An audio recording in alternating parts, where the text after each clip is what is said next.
Hello, everybody, and welcome to another adventure in history. I am your host, Shane McInnes, traveler, eater of exotic foods, teller of tall tales, collector of many things, and Spartacus. I am Spartacus. Daria, thank you so very much for that subscription. It is very much appreciated.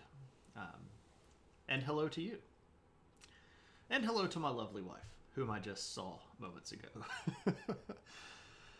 How is everybody? Had to share that stupid message, otherwise it won't go away. And you get to see Spartacus, right? Everybody likes Spartacus. But seriously, thank you very much, Daria. I appreciate that. I really do. Thank you very, very much. So, hello to everyone. This is Adventures in History, the show where we talk about history and make fun out of history and sometimes make fun of history.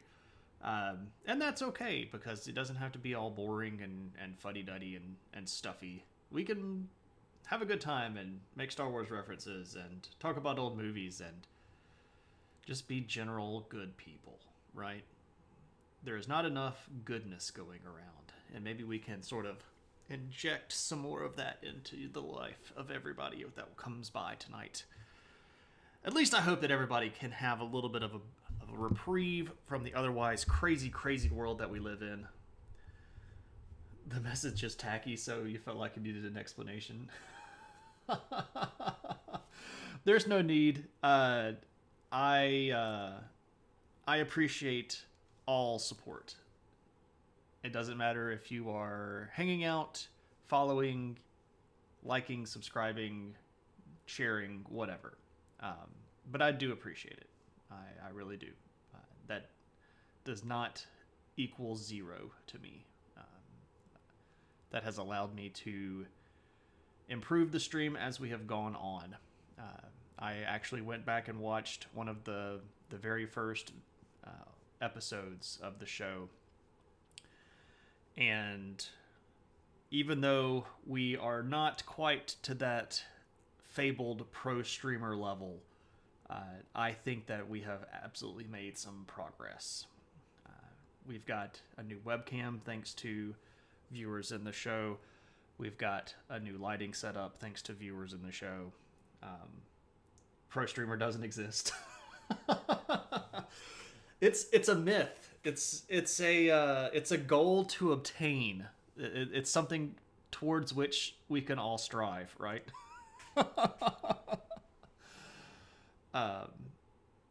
Pro streamer. At least my chat isn't full of a whole bunch of people yelling curse words at me and trying to say truly horrible things just to get a reaction out of me. So, there's that. And I appreciate the general level of coolness that you all have. And of course, Kyle has to prove me wrong. I would expect nothing less.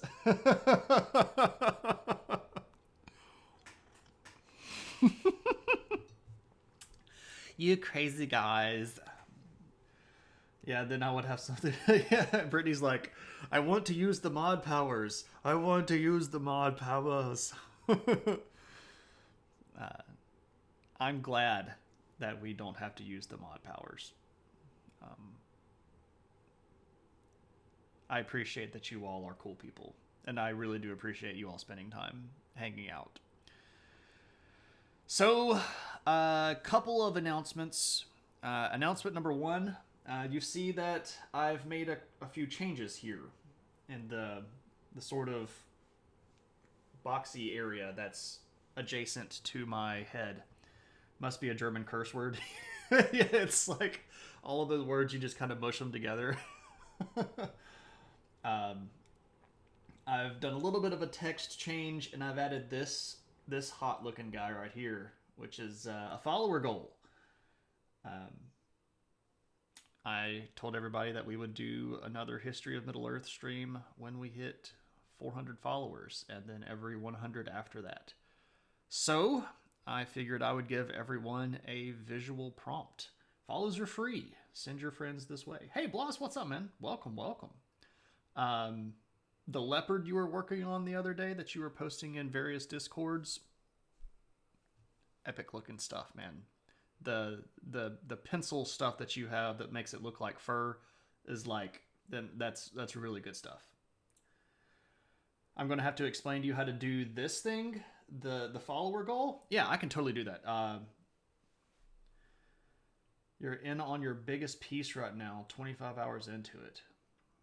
Well, it is really good looking stuff.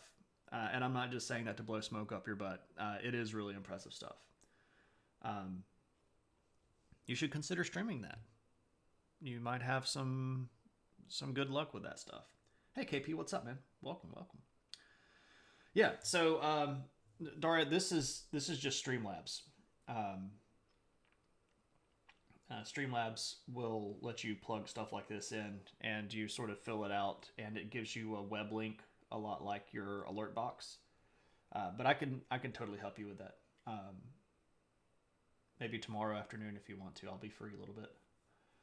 So I've changed a little bit of this stuff. I think this looks a little bit neater. I don't know. I had the white letters with the black around them, like quasi-meme looking. I don't know. I felt like it was looking a little cheesy, so I went with just straight black letter. We aligned it to the middle. Got rid of that, Twitter and Instagram stuff. I am so bad at social media. I have not posted on either of those in so long.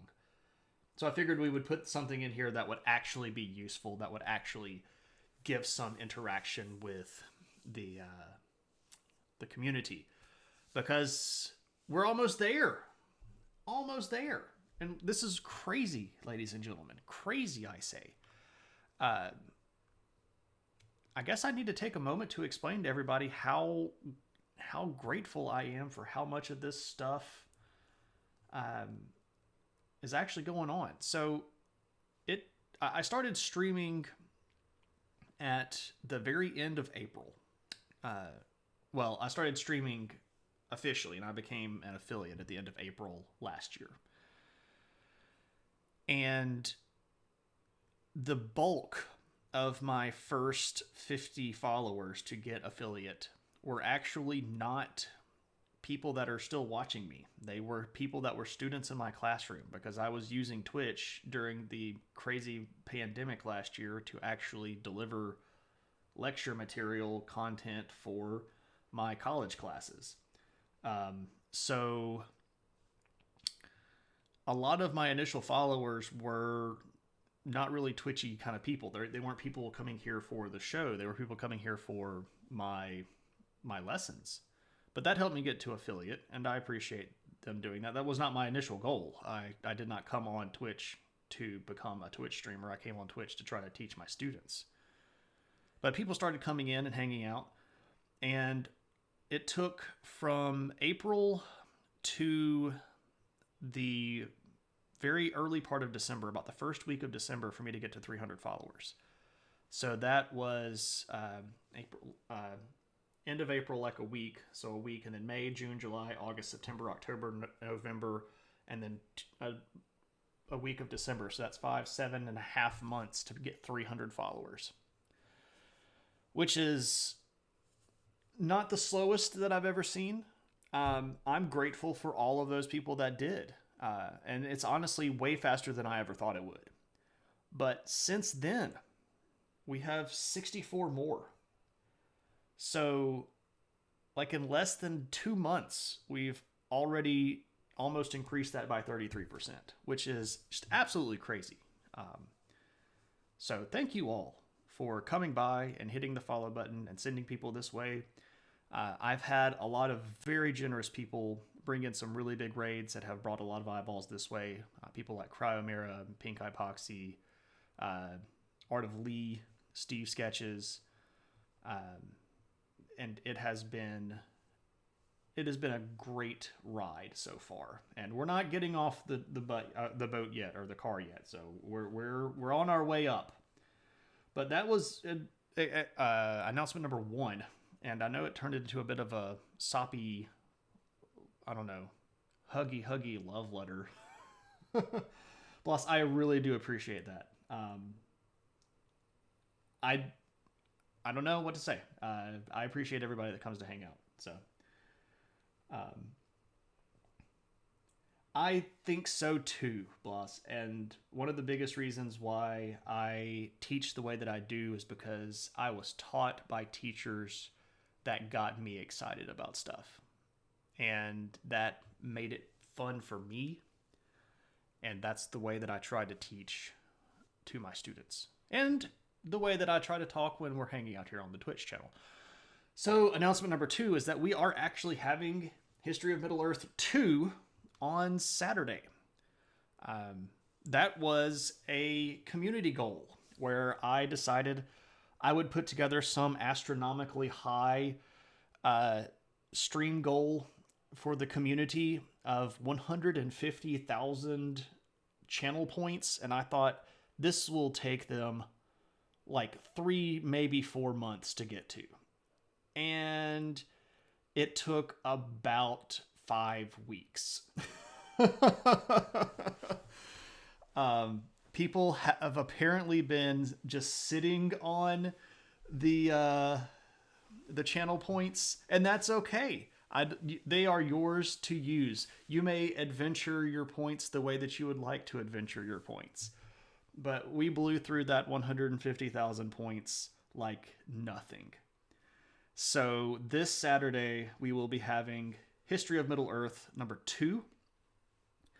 If you haven't seen History of Middle Earth part 1, I would encourage you to try to watch the VOD before number 2. You don't have to. I'll do some explaining, but there's going to be a lot of overlapping ideas that I'm not going to completely go back into, especially if you just want to sort of skip through the middle part where I talk about all the characters, because the big characters like Manwë and Melkor and Morgoth and Aule and Yavanna, and those people are going to show up a lot in this next stream.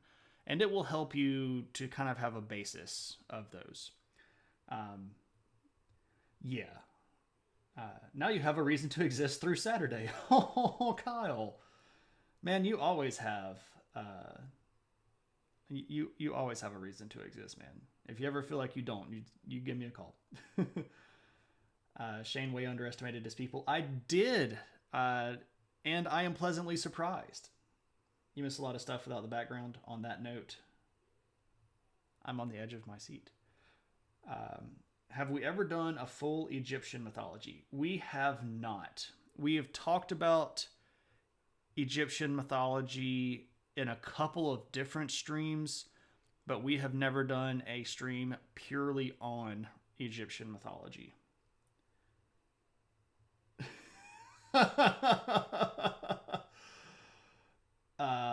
Gollum J. Trump peached twice tweet. Do I have to read it? Okay, let me go. There's a, for those of you that don't know what KP is referring to, there is a tweet that got sent out, and it's in the memes section. On the Discord, and it's Gollum J. Trump.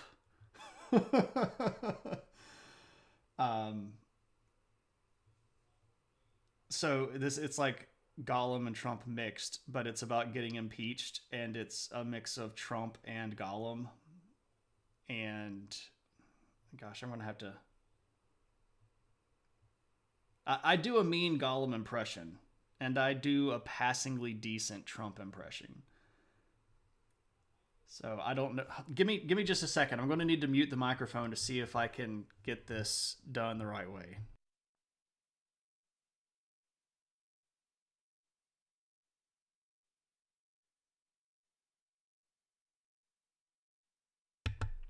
Okay, I've got it. There's the cadence of the Trump and the whininess of the Gollum that you have to add. So I had to figure out how to get in the middle. So it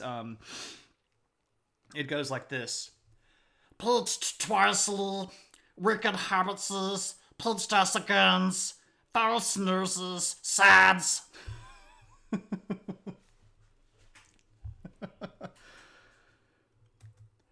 So there's Gollum J. Trump.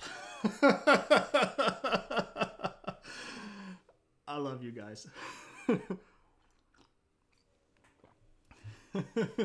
That's almost exactly how you had it in your head.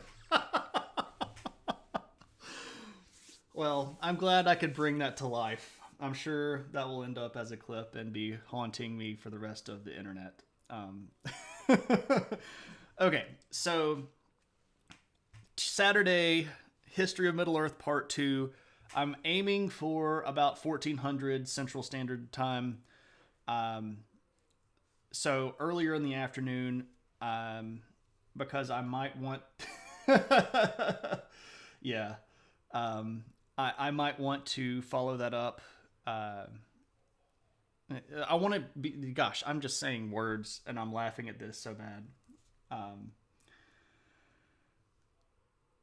I want to have enough time between me cutting stream and us playing D&D. I have a group with myself and my wife and KP and Mac, the other mod. And we're playing D&D on Saturday nights. So I want to be able to get out of that stream long enough that I'm not sitting in a chair for 5 hours straight, which I have learned really starts making my butt hurt.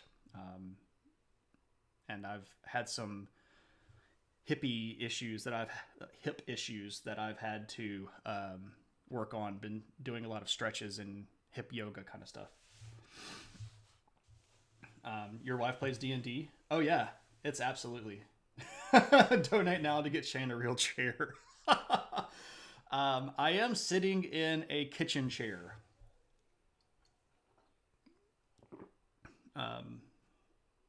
No invitation. Daria, I did not know that you played D&D.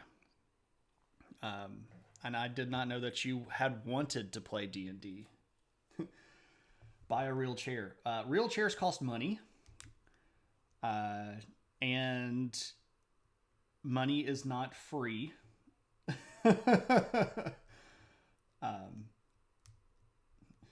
Shane and the Mods sounds like a really bad...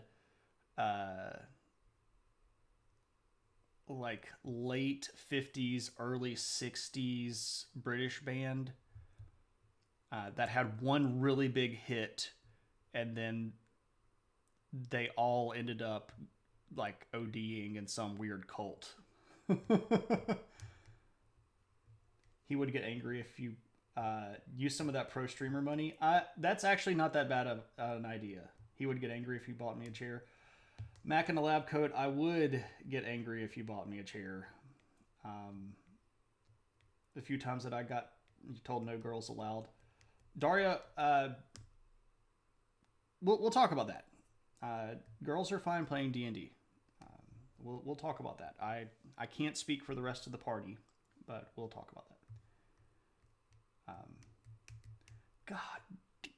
You all are making me uncomfortable, and part of the reason you're doing this is because I know that you all know that it's making me uncomfortable.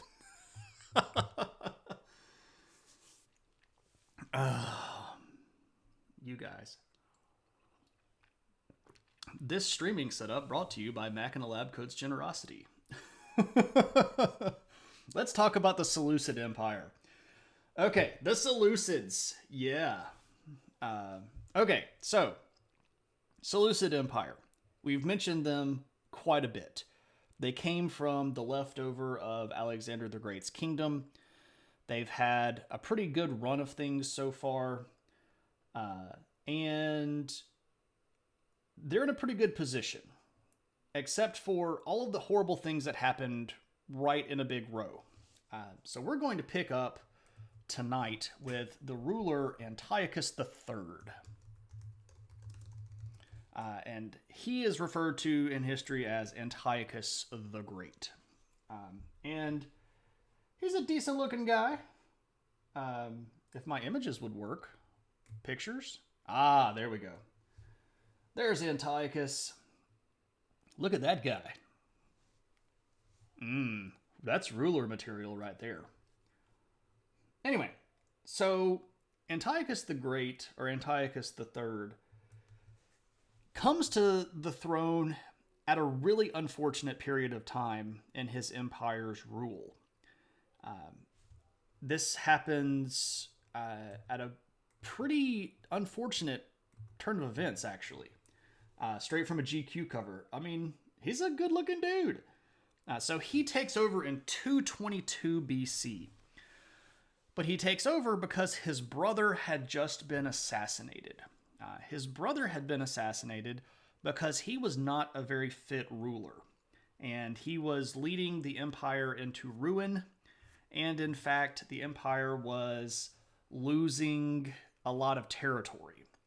And the territory that they were losing is mostly over here in Anatolia, this modern region of Turkey in the ancient times we call Anatolia. And there were a couple of kingdoms over here, especially a big one. Well, I say a big one. There is a really substantial city-state called Pergamum. And it sits right about here. And Pergamum was causing lots of trouble because Pergamum was allied with Rome. And they wanted more land. And another group that they're fighting with are the group of people ruling Egypt down here, which was the Ptolemaic Empire. And the Ptolemaic Empire had a lot of land here in southern Turkey. And Antiochus' brother got killed because he just wasn't helping the problem. So Antiochus III comes to the throne. SPQR magazine. Vern, that's great. I would read that. Senatus Populusque Romanus. That's good stuff. Oh man.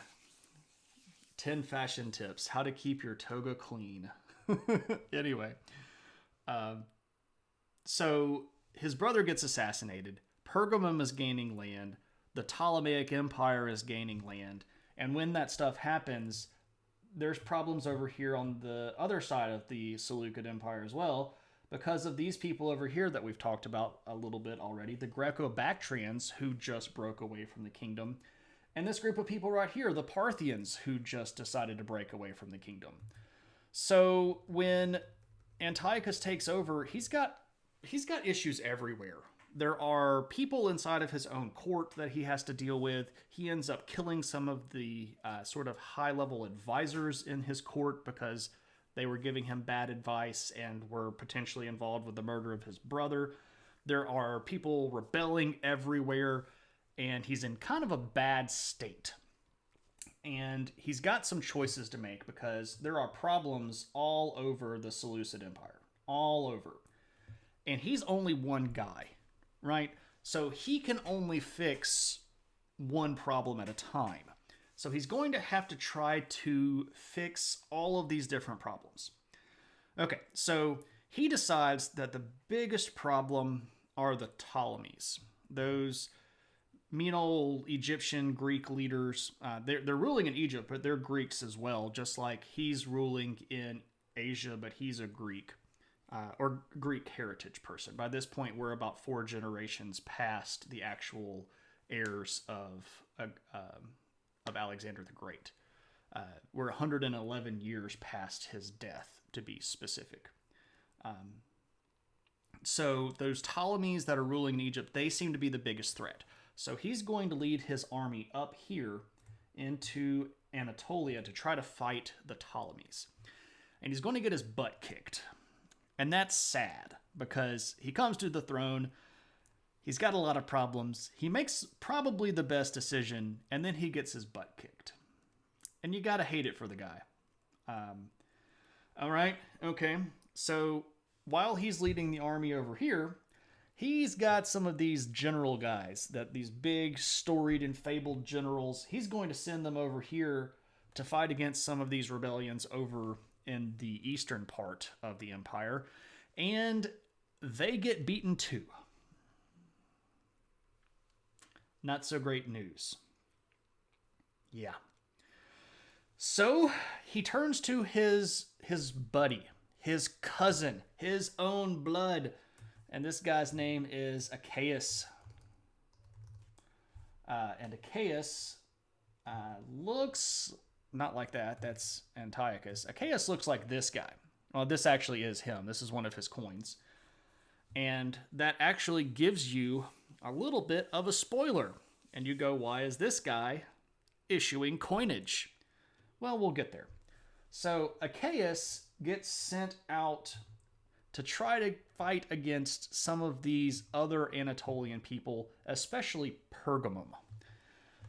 Try to go get rid of Pergamum, maybe solve their problem for good. So AiH ends up going over to fight Pergamum, and he actually manages to win a little bit, and he secures some of this region right over here.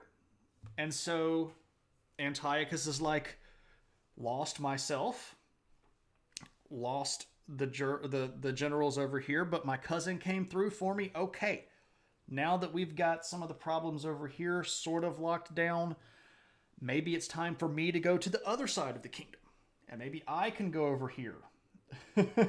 Face on a coin is a good omen. The Pergamum will live on. Yeah, the Pergamum is, man, I don't know if, well, I don't know how many people know the level of history that I have at this particular time period. That might also be in the room. Pergamum is a resilient little kingdom. They stand up against multiple empires and they always walk away. They are super resilient, and the only way they end up falling is that they get stolen. And we'll talk about that a little bit later on. But Pergamum stands up against the Greeks. Pergamum stands up against the Ptolemies. They stand up against the Seleucids. They even stand up against the Romans for a while. Spoilers. Anyway, so we've got the problems over here settled. All right, now we can go over here and we can handle these rebellions. And he manages to put down the rebellions. He can't get the Greco-Bactrians and the Parthians to settle down completely, but this problem here in the middle part of the empire with the Medes and the Persians, he brings them back under. Okay, so things are looking good. Okay, the Greco-Bactrians, they're broken away, but we can maybe come back and get them in a bit. The Parthians, they're kind of hemmed in. We can come back and get them. The Ptolemies, we put a beating on them even though we lost, so they're kind of doing their own little thing for a while.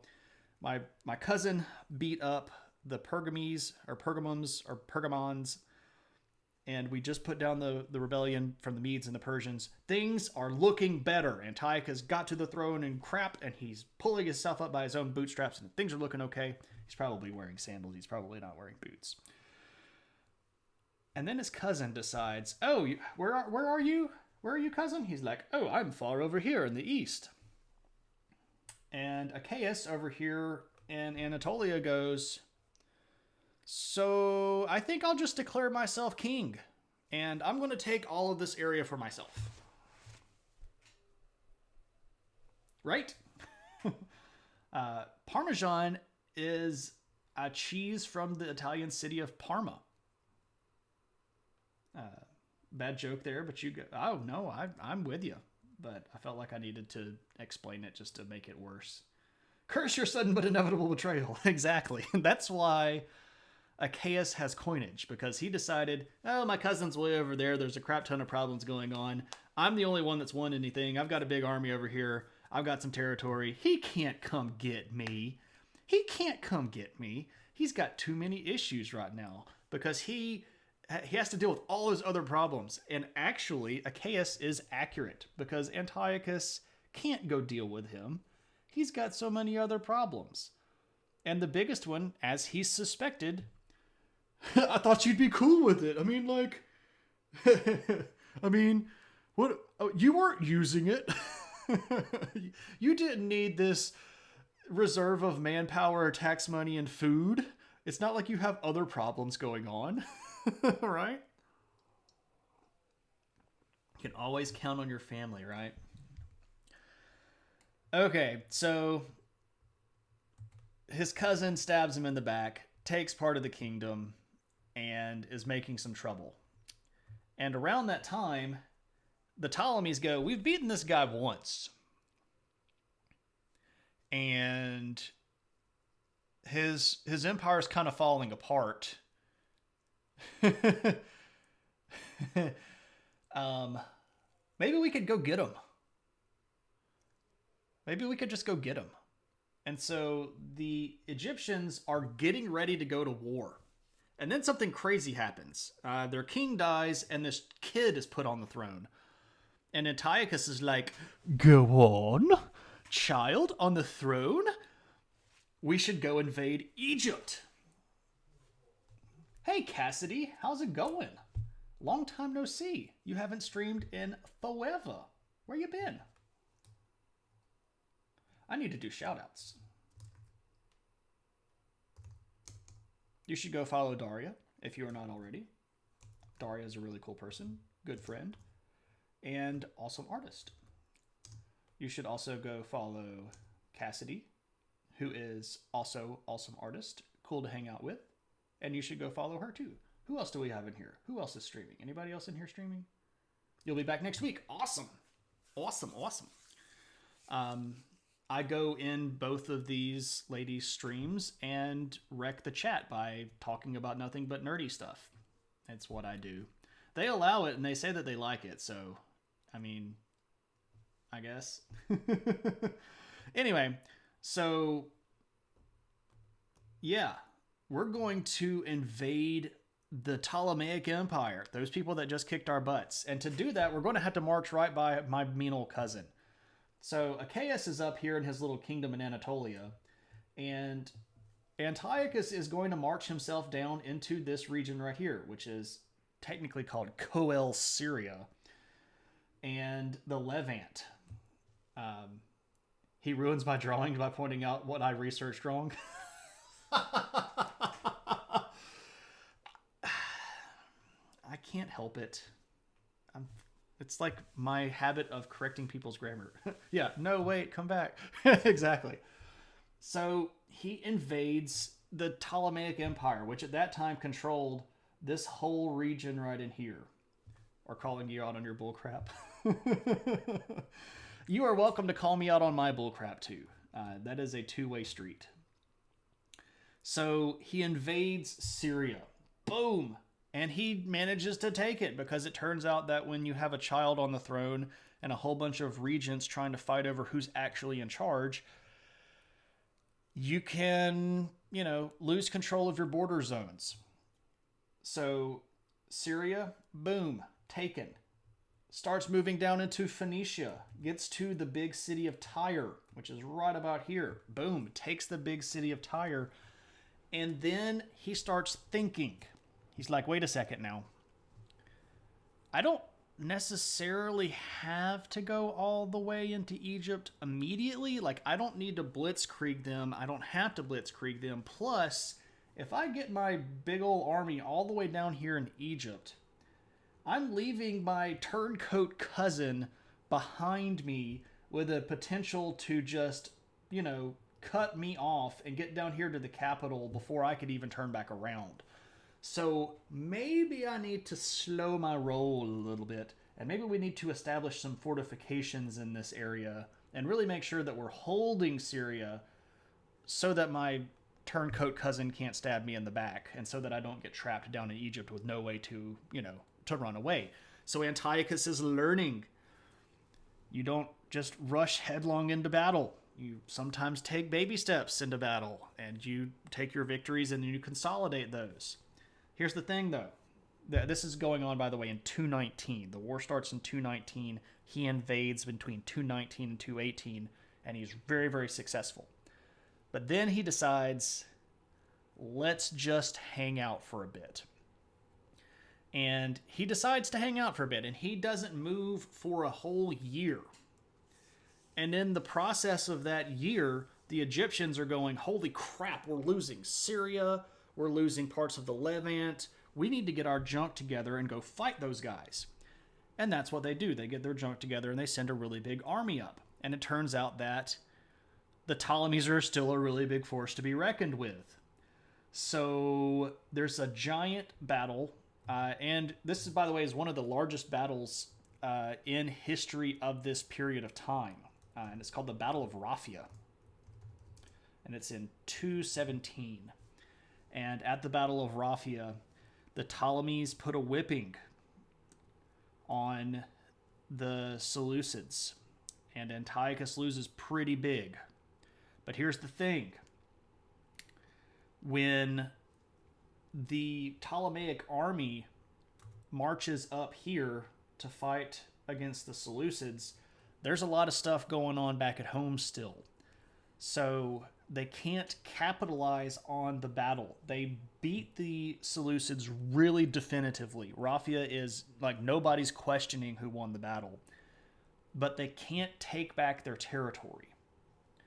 So they have basically stopped the Seleucids from expanding any further, and the Egyptians have to go back home. So even though Antiochus loses this big battle and takes a big blow to his reputation and loses a lot of men, he still has the land. And importantly, at that point, he controlled land all the way around this side of Anatolia. And guess who that sort of cuts off? That good old cousin AiH. Yeah. So guess what he does the next year? It's time to go kill AiH. Good old cousin.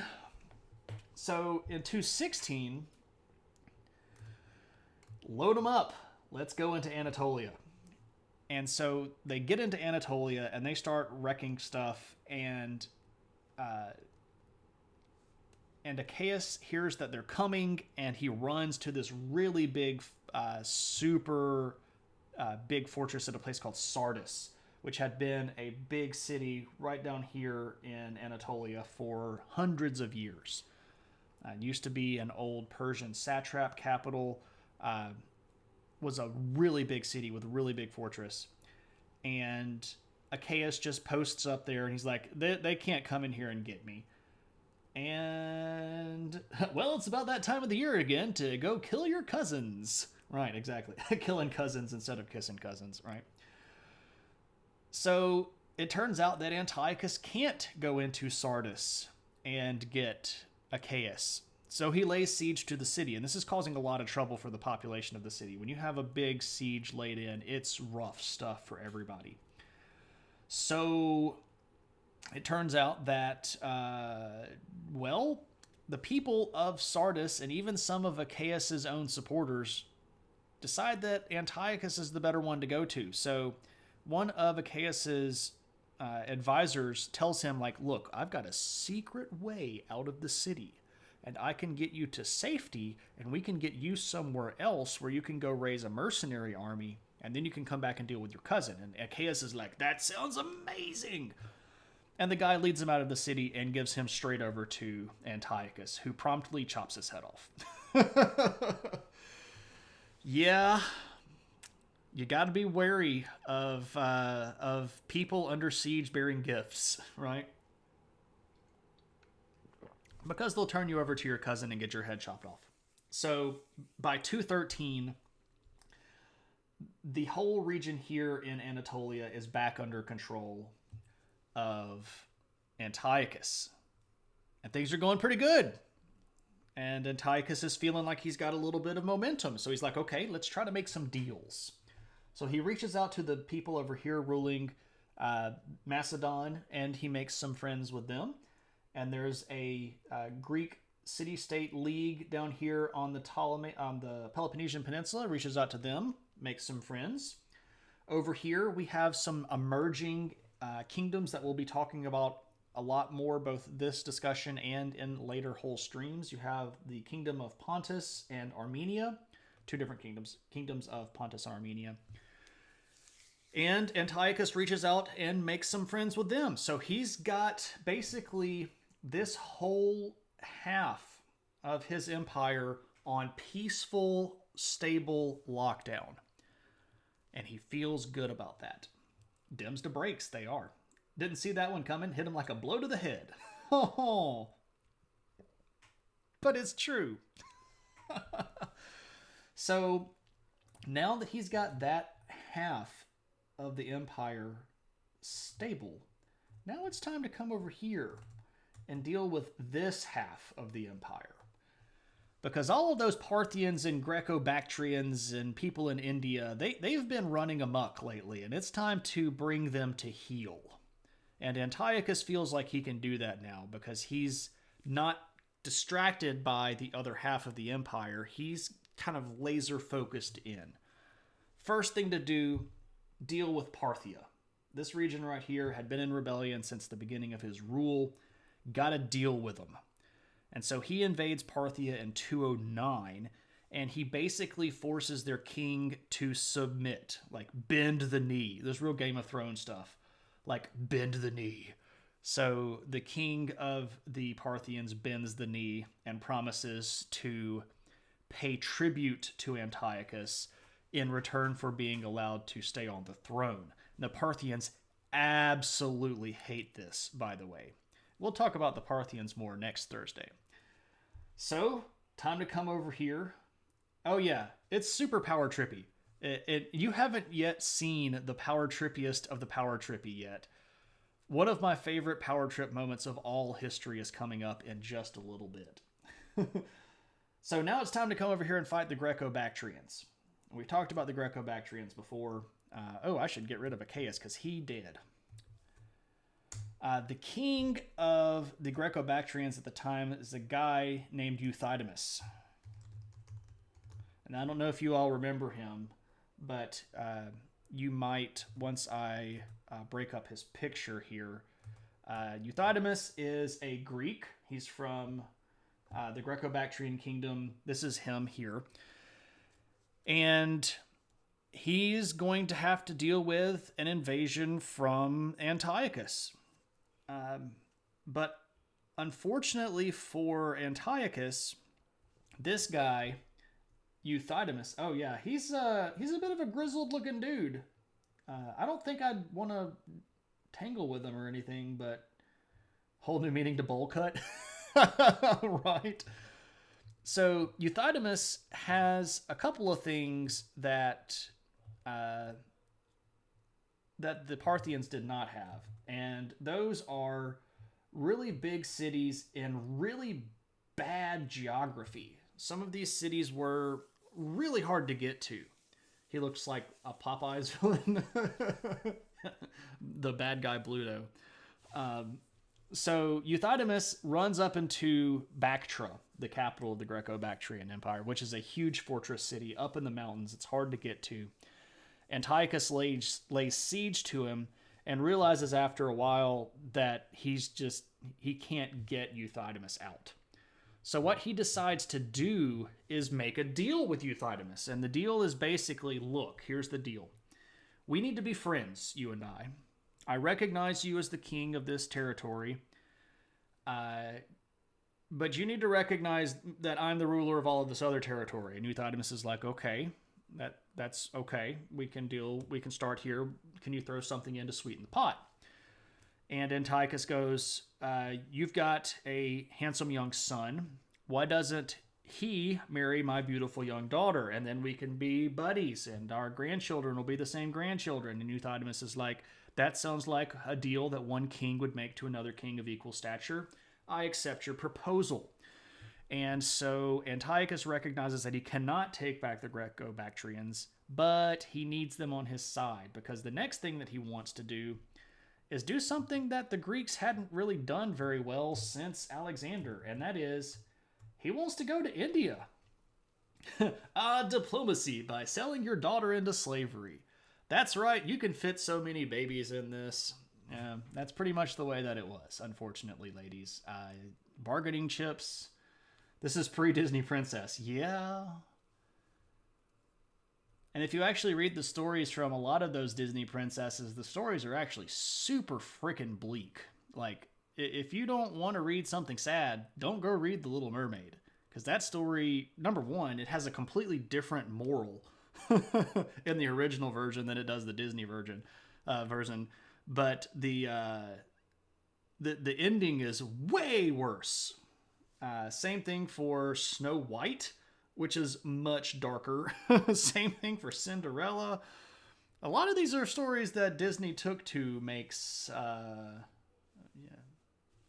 lot of bad stuff. Yeah, so the original story of, well, you can go read that. I won't spoil the originals if you haven't read them originally. But Hans Christian Andersen wrote a lot of that stuff down, the story of the Little Mermaid. So you can go check that out if you would like. Don't go into the woods. You will die. Yeah, that kind of stuff. So Antiochus has fixed this side of the kingdom. Whoop, we can't see. Fixed this side of the kingdom, brought this side back under control. They're paying him tribute. Made friends with these guys. Now, what about India? India had not really truly been united with the rest of the Greek world since Alexander. And India's been going through a lot. They have their own groups of people down there. There are these Indo-Greek kingdoms. There are Indo-Scythians that are moving around in there. There's a lot of native Indian kingdoms. And Antiochus kind of bebops down into India like, I've got all the power on my side, so I'm going to go beat these guys up. And he realizes real fast, not going to be able to beat these guys up. So he very quickly turns this into like a friendship parade. Like, look, I'm bringing my army, and we can look at my army, and we'll make friends with each other. Yay, friendship. Did India always have a huge population? Yes. India has been one of the most populated places on Earth since the first Homo sapien migrations, all the way back in the ancient times. People showed up in India somewhere around 80,000 years ago, and they have populated that area very densely for a long time. There are multiple waves of migration out of India that populate other parts of the world. Like the people that ended up moving into China and Southeastern Asia and over into North and South America came from India. The same is true for the people that ended up in Europe. They never had much resources. But that's the thing. They did have a ton of resources. The Indus River Valley is one of the oldest and earliest civilizations. It's just that you don't really hear very much about them in what we would consider Western history classes. But the Harappan people from like 3200 to 3000 BC, these guys over here in the Indus River Valley were just as advanced as the people over in Mesopotamia at the same time. Cities roughly the same size. And in some cases, higher levels of civilization. They had running water in their cities. They had standardized weights and measures. So the Harappans and the Dravidians, the native people of India, this population over here is huge and has been for a long time. Plus, if you're interested about that stuff, I have covered all of that in previous episodes. So if you go check out the Adventures in History VODs, you can watch some of the like early Indian history stuff. Canada seems better choice for animals. Yeah. God, I love ancient history. Cassidy, that's the thing. Like I can chase a rabbit in any direction on the map, and then I can chase a rabbit in any direction through time, and I love it. I love it. So it's like I'm going over here, and that's like this thing over here at this time that's 200 years later, but that comes from this thing over here that's like 500 years before that. This is the reason I have an outline for myself, because I know that in the given time of my stream, I need to make it from the beginning of this outline to the end of this outline for me to make a coherent thought.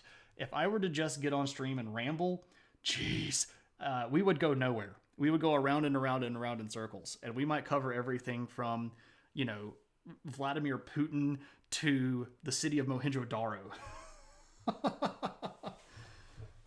Not like a Time Lord at all. Vert is convinced that I am a Time Lord. No, Bloss. Ask your questions, man. I love the questions. I love them. Vern is also both self-deputized and recognized by me as the tangent in chief. So you are welcome to sign up as his chief of staff and just throw random questions at me as much as you want to. But you want to go to sleep at some point. Art and history are the same. They are almost exactly the same.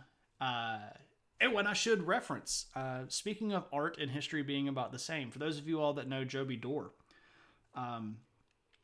Joby Dore and Paradox Moose, friend of the channel here, run a podcast on Sundays called The Art Condition, which you should be watching regardless. Let me see if I can shout out Joby Dore even if he's not in the channel. Let me see if that works. Are you going to work? Yes. So go follow Joby Dore anyway. He streams. He's a great artist. Really, really cool guy. But he and Moose run a weekly podcast on Sundays. It's usually at 1400 Pacific Standard Time. And not this coming Sunday, but the next Sunday, which is February the 7th, I will actually be on their podcast. And guess what, Cassidy? We're talking art history. So all about art history, whole 2 hours of us just rambling and talking about that. It's going to be epic, and I'm super excited about it. So come to see me, but you should also just watch the show anyway. You can also find this wherever the podcast's name is Art Condition, and you can find that wherever you get your podcasts, and you can find that on YouTube. They have uploaded all the episodes to YouTube. So go follow them, go do all of that stuff. So, and they're cool people, and you should be hanging out with them anyway. So, Sunday on Twitch, yes, on Joby's channel. He streams it on his channel, and then they record it, and then they post it where the podcasts go up. Horses and elephants, boys, horses and elephants.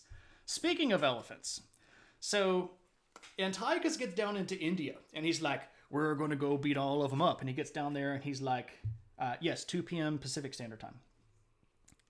February the 7th. And if you follow on my Discord, I'll be posting announcements. So he gets down into India. He's going to beat all of them up, and he realizes these guys are a lot more organized now. In 100 years, after being invaded by foreigners, it turns out that these people really don't like being invaded by foreigners, and they've created their own kingdoms with humongous armies, and I really don't want to fight them because I think they'd kick my butt. And he's right. They would have kicked his butt. So he decides that we're going to make treaties with everybody. Yeah, look, I'm a big king. I've got a big army. I just wanted to bring these guys down here to show you that I'm somebody that's worth being treated with. So let's do some treaties. And by the way, could you give me some of those sweet, sweet war elephants? Because I'd really appreciate those. And the people in India are like, oh crap, if we don't give him elephants, he's probably going to attack us. And we're trying to deal with our own stuff. Can we get these Greek guys out? Just give the guy some elephants. So he gets 150 elephants. And he's like, hey, elephants.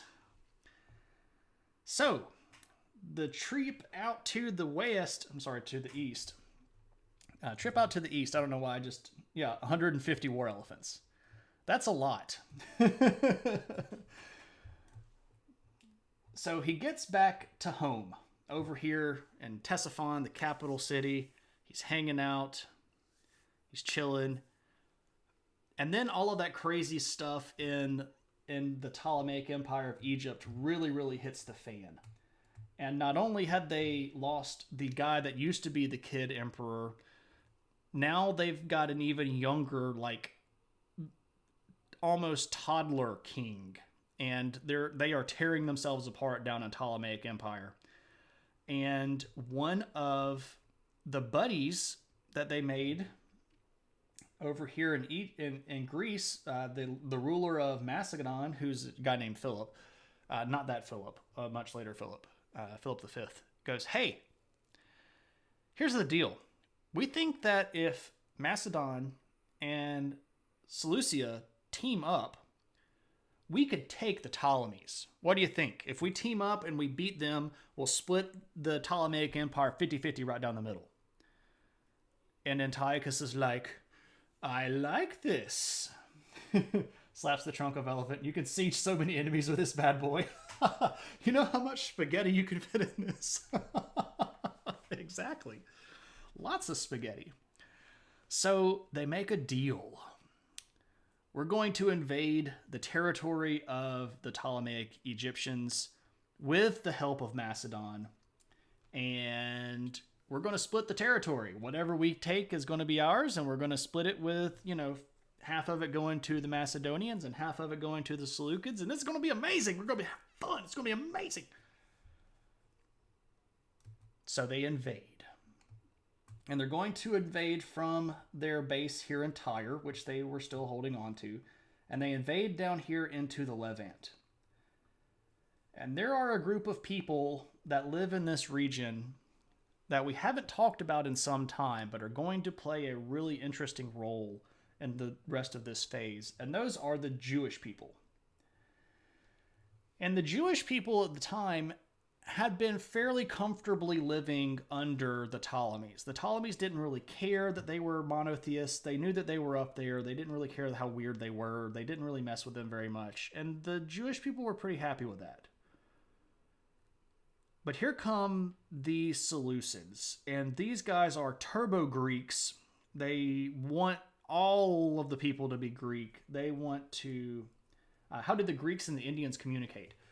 They knew each other's language, and since the time of Alexander, the language of Greek had been used inside India as a language of trade, because there were trade networks running at that point from roughly about the middle way of India around this big region called the Decca Plateau, all the way back over to places like Spain. And these guys are all connected in this giant trade network. And Greek was the language of trade that everybody used. So when they showed up speaking Greek, everybody was like, hey! Also, there were already people from Greek descent that had made their way down into India and had started conquering regions of India. And they were called either the Greco-Bactrians or Indo-Greeks, depending on what time period you're talking about. So they just knew. It certainly wasn't the Seleucids talking Indian, and the Indians knew Greek because of all of that other stuff. So, turbo Greeks, indeed. You'd argue that the Jewish people weren't happy with the Ptolemies, but just weren't that upset about them either. They weren't going to be pleased 100% until they were independent, sure. But if they had a choice between the Ptolemies and the Seleucids, they're going to go with the Ptolemies. And the Seleucids don't like that because they're trying to invade the Ptolemaic Empire. They want to take all their stuff. So they invade the Levant, and this is in 198. Yeah, they used Rosetta Stone. I got to get rid of Euthydemus. So they invade the Levant, 198. And the Ptolemies in Egypt do something really interesting at this point. They reach out to the Romans. And you're like, okay, wait a second. We haven't talked about Rome very much today. So here's the thing. And we'll talk about this a little bit more when we talk about the Ptolemaic dynasty. It's in a later stream coming in a few weeks. Rome, at that point, had become so big that it could not feed itself. The city of Rome was what we're talking about. The population of the city of Rome had grown so large that the population was eating about 4 times more food than Italy could make. So they had to import food. And if you're in the ancient world and you want to import food, there's one big superfood place to go. And guess what? That place is Egypt. So the Egyptians send word over to the Romans and they go, hey buddies, if these Seleucids get down into Egypt and they wreck our world and they cause a lot of trouble down here, that's really going to impede our ability to send you food. And the Romans are like, what now? Because you can't cut off the food. Much like the spice, the food must flow. And so the Romans get real touchy here. And they send word to the Seleucids, and specifically to Antiochus III, and they go, okay, man, here's the deal. Check it out. You and the Macedonians don't need to invade Egypt. And Antiochus is like, but I could take Egypt. And Rome's like, if you invade Egypt, you will be declaring war on us. I can relate. Nobody messes with my food either. Can confirm. Don't mess with our food supply, or you will be at war with Rome. And Antiochus is like, all right, Macedon, this is it. Can we take them? And Macedon is like, oh, heck no. Because here's the thing. Rome was already expanding over here in Greece, and Macedon was on the cutting board. And Macedon did not want to do anything to tick off the Romans. So Macedon's like, nope, I'm out. If you want to go start fighting a war with Rome, you can go for it. So now the Seleucids are losing their allies. And then they would have to fight Rome and the Ptolemies at the same time. And Antiochus is like, dang it.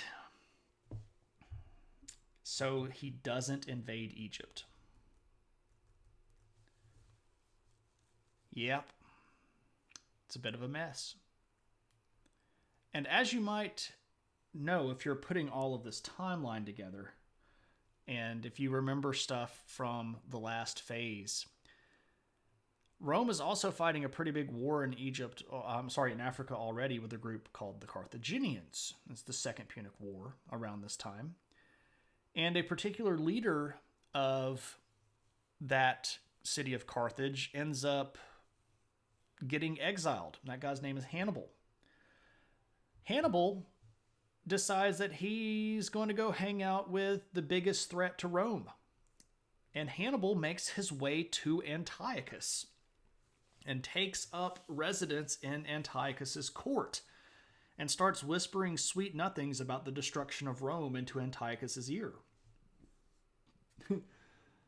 Messages. Was it carrier pigeons or is it actually messenger people? Yeah, it was people. No. Don't ever feel bad about asking questions.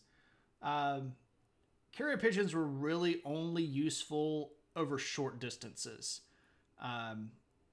Maybe the distance between one city and another. But if I'm sending a big, like an international treatise between the consuls of Rome and the emperor of the Seleucid Empire, I'm going to send that with a few people, with an official ambassador that's carrying the letter, that can personally greet the other person, that can say all the right words and do all the right court gestures and talk to the people the right way and schmooze and rub the right elbows. So you're sending it in an ambassador squad, probably of maybe 10 to 15 people. But the post office from Rome is like inside. You and me, we'd either hand carry them or find a friend headed to each other's way. Yeah. You'd hate to be the messenger boy. Well, that's actually where the phrase "don't kill the messenger" comes from. Because, right, you come from this whole kingdom across the way and you deliver this message, and you know that this other king who might be getting this message and hates it might kill you and send your head back as a response to this letter from your king. So that's if you've ever heard the phrase "don't kill the messenger," this is literally where it comes from in history, right? So Hannibal is hanging out in the court of Antiochus, and Antiochus he's really fuming about this whole Rome thing. So he decides that you would send the message back with your own messengers, and then hope that they did not kill your own messengers. But what's really fun is if you have a prisoner of war, then you send a prisoner of war back to the country that they came from carrying the head of their messenger. That way you don't potentially lose one of your own people. So Antiochus was trying to figure out what he was going to do about the Balkan Peninsula here. And at about 196, he invades this region right here called Thrace, which is sort of this region right here, which is modern-day Turkey and Bulgaria. And then modern-day country of Macedonia. So he moves into Thrace. And Hannibal is just saying, like, you can take the Greeks. Go take the Greeks. Take the Greeks before the Romans take the Greeks. If you let the Romans take the Greeks, they're going to be on equal footing with you. You go take the Greeks first. And so Hannibal's like, go get the Greeks. And Antiochus is like, I think I can go take the Greeks. But here's the problem. The Romans show up. And right about here, at the good old location of Thermopylae. Agree my Hannibal tongue. At the location of Thermopylae, where that great battle with the Spartans and the Persians went down, the Romans beat Antiochus, and this is humiliating. Because he was going to get down into Greece, and he was going to take over the Balkan Peninsula, and it was going to be great for him. But those friggin' Romans, and this is in 192, by the way. And when the Romans beat him at Thermopylae, they chase him. And they continue to sort of push him back. Thermopylae, do not collect $100. Yeah, exactly. Go straight to the beheading. You are right out. So the Romans are pushing back because the Romans want all of the Balkans. They want basically everything. And they follow him into Thrace, and they take Thrace away from him. And that's in about 190.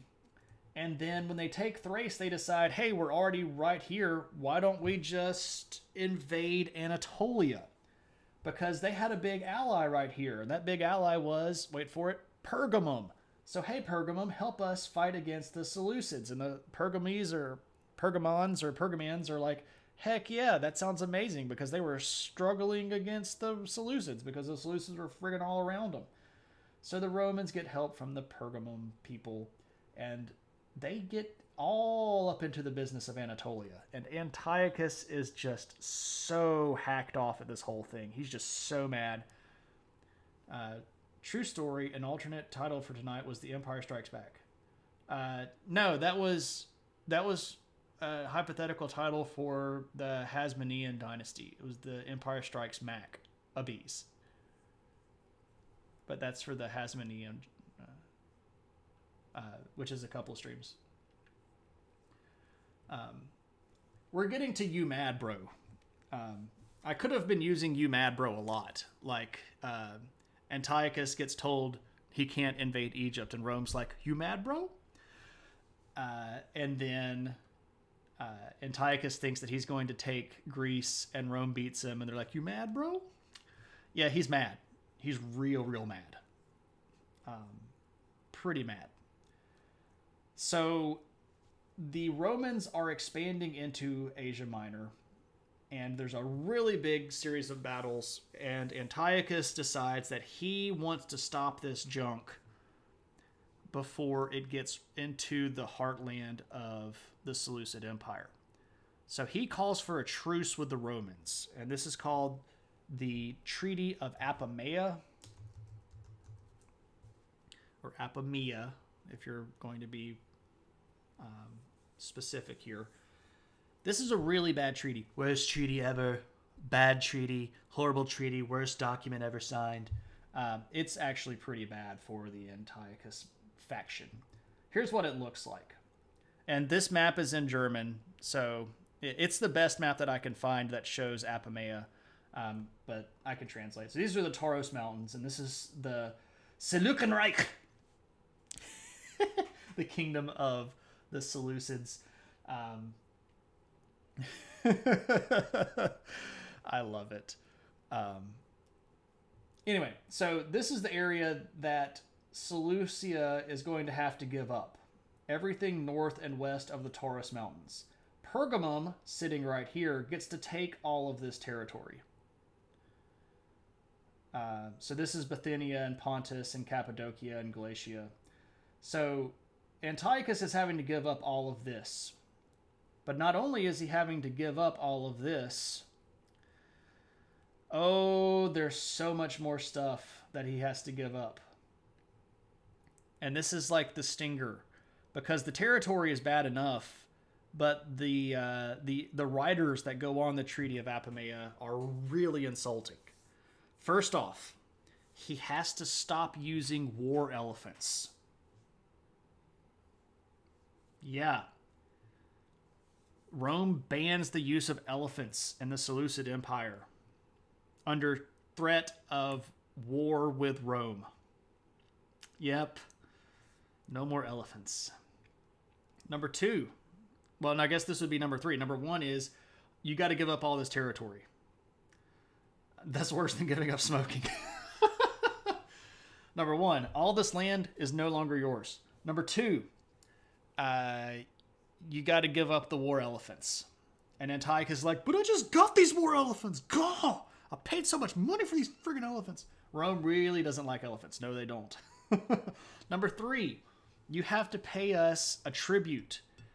And this tribute is tons, literally tons of gold for the next 12 years.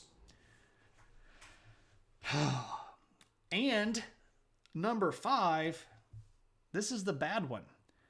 Rome is going to pick 20 people inside of the Seleucid Empire. Technically talents here, but if you look at the number of talents, it ends up being tons. Can I send it on the elephants? No, you got to get rid of the elephants.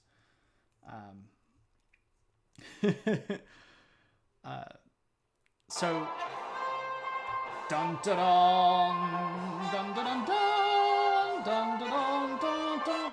Ixwoot, thank you very much for the follow, and welcome to the adventure.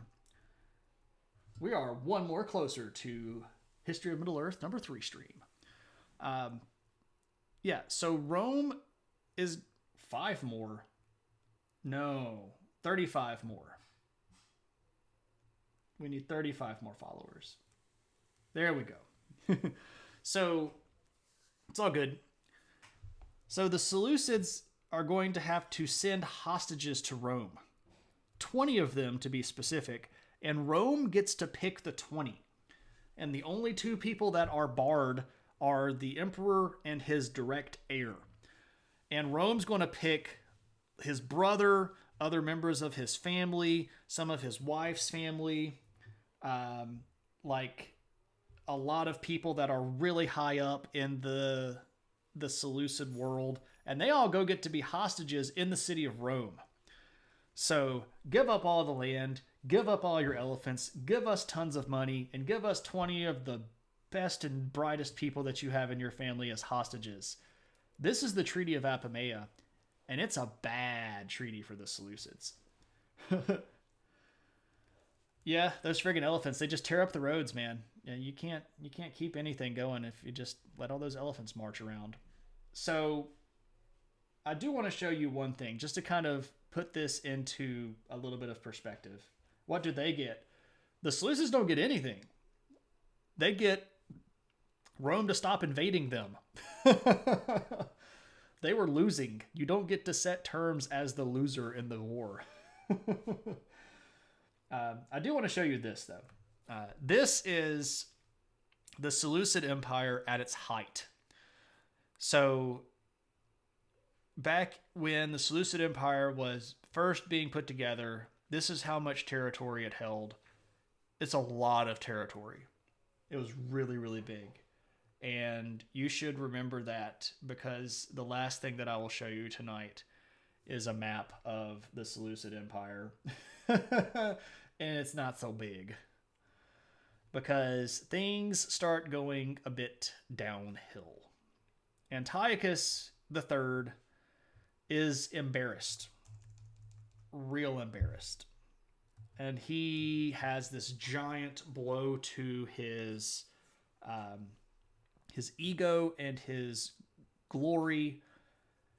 And he doesn't live too much longer after this. He dies in 187. So the treaty is signed in 188, and then he dies the next year. He was old, so he died of natural causes, but one cannot help but wonder how much such a crushing defeat weighed on him. He was embarrassed internationally, having to send his own family members all the way over to Rome. That's humiliating. It was a bad loss. Oh, that's a bad miss. I don't know if anybody will get that reference. It comes from that Mitchell and Webb look. I love that show. So, Antiochus III is no more. And we get a new king. Seleucus IV.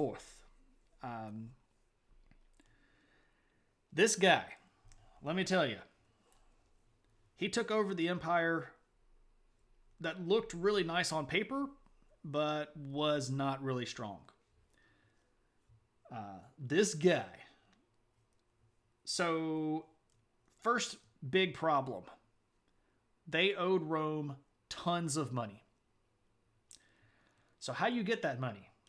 Well, taxation. He starts taxing the devil out of the people of the Seleucid Empire. And he's got people all over his borders that are sort of licking their chops to get... yeah, they don't like this. People don't like being taxed this bad. And his empire has people all over that are threatening big problems, like Pergamum, the resurgent city-states here in Anatolia that are buddied up with the Ptolemies. Money elephants, yeah. Parthia, because guess what? Parthia is back. They refuse to pay tribute, and they're declaring their independence again. Dang it. The Ptolemies are rebuilding their armies and getting their stuff back together and starting to cause some trouble here in the Levant region, sort of reaching out to the Jewish population there, going, hey, you don't like living under those super Greeks. Didn't you like it when you were under our control? And the Jewish people were like, yes, we actually like that much more. And so the Ptolemies are like, hey, just don't pay taxes to those guys and we'll try to help you out. And the Jewish people are like, that sounds awesome. How accepted are you to move to a different capital? Or like, could his people have left and went to the Romans? Theoretically, they could have. Roman citizenship was a really touchy thing, though. They could have gone and made a living, but for them to get land would have been very, very tough. They would have almost certainly had to do something like run trading or hire themselves out. They could have joined the Roman military, but they would not have been like full out proper Roman military. They would have been groups called auxilia, where we get the word auxiliary.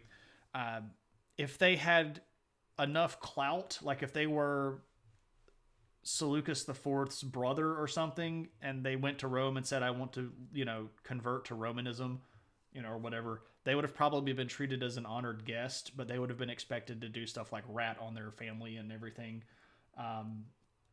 But traveling was pretty hard just by itself. You had to have a lot of money to do it. And most people were just too poor. Most people were very, very poor farmers tied to the land that they were on and didn't have an opportunity to just pack up and leave. It would have been really, really hard for just an average person to do that. You had to have probably been a somebody, like one of the upper crust people, to get that opportunity just to begin with. You suppose you could, but you have to travel miles afoot. You maybe had a horse or a donkey or something, but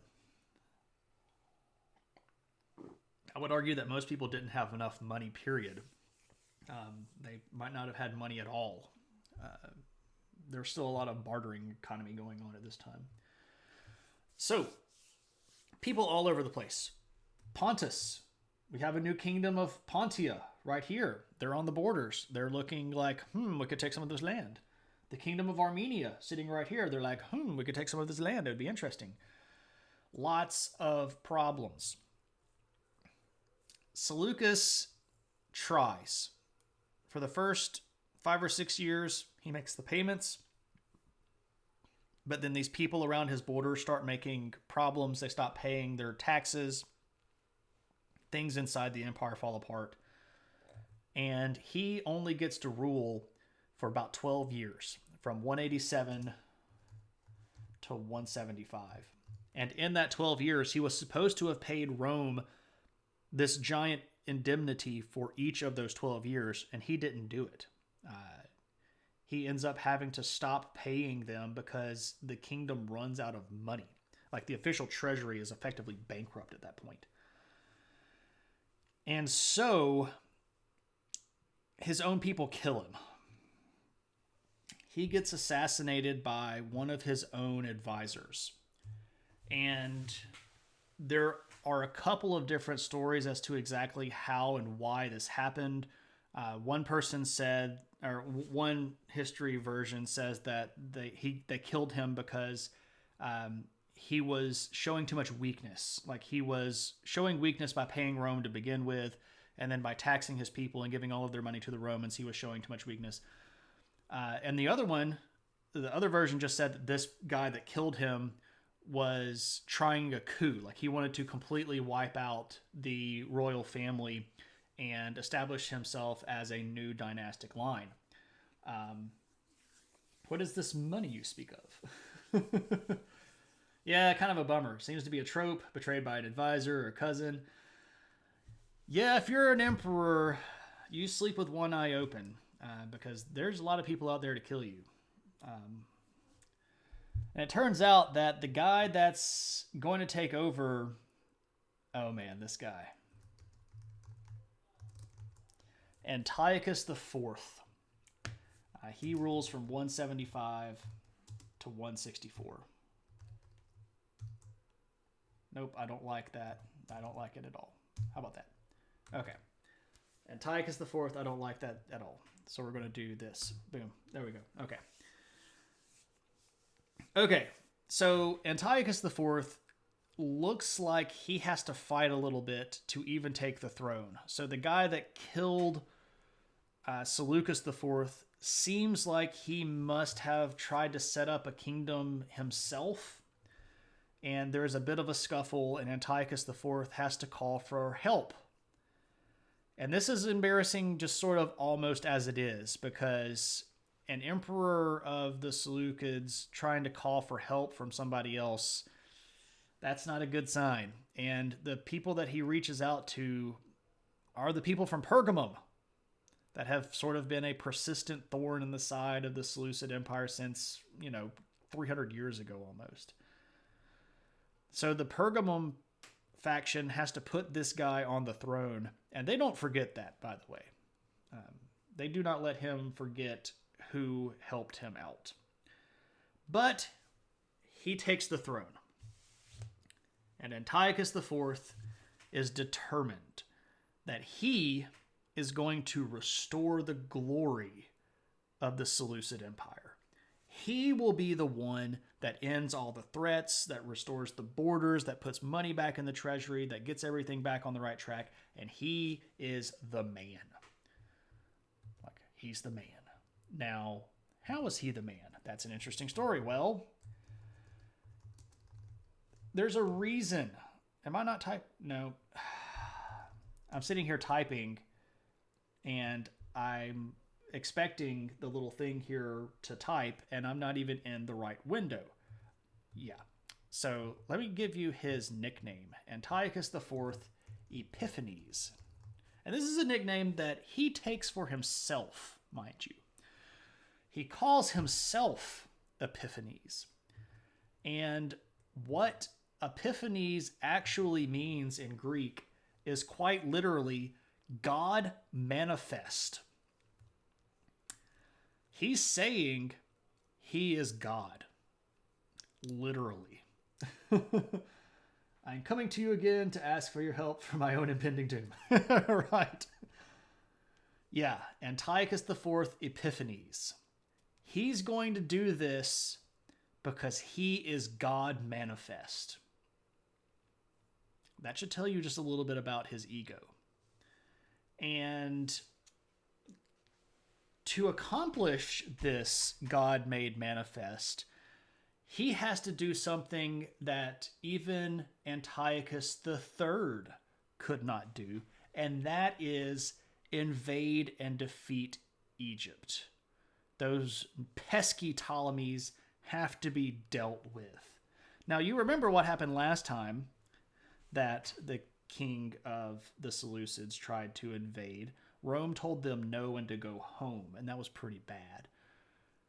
Antiochus IV doesn't care. because he's not going to pay Rome anymore, and Rome can shove it. By the way, Antiochus had spent a little time as a hostage in Rome under those terms of the Treaty of Apamea. He's a little hot under the collar when it came to the Romans. He doesn't care what Rome says. He can take the Romans. So he invades the Ptolemaic Empire. And when he gets down in here, he causes a lot of trouble. He blows right on through the Levant, takes all of this region here of the Sinai, gets down into Egypt, and is about to take the city of Alexandria. And that would have been a big deal. Alexandria was the largest port city in Egypt at the time, one of the biggest port cities on earth. And ironically, or maybe not ironically, where all of Rome's grain shipments left from. So he makes a decision that at that point, everybody knew that Epiphanes had defeated the Ptolemies. And he didn't need to completely wreck the Ptolemaic kingdom because he was going to show his grace and his mercy.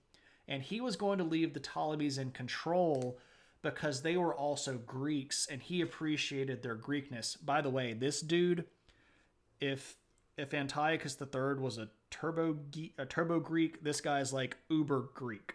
He is the Greekiest of the Greeks. He's all about the Hellenic culture. All about it. And everybody needs to get in on it. So the Ptolemies are like the brothers of the Seleucids. They all go back to Alexander. I'm going to be beneficent. I'm going to wreck your kingdom and take all of your money and your food, but I'm going to leave your family in charge, and you're going to pay tribute to me now, punks. And so Antiochus IV Epiphanes does all of this stuff, and he chooses this child, this really young, like 8 or 9 year old kid, to be emperor. And then he chooses the regents, and he's going to leave the ruler that he wants in charge so that they do what he tells them to do. And while this is happening, Rome is like, they're doing what now? Oh, that's bad. And so Rome sends an official ambassador. And the dude that they choose is kind of an older guy who had seen some stuff. This old dude is, his name is Gaius Popilius Laenas.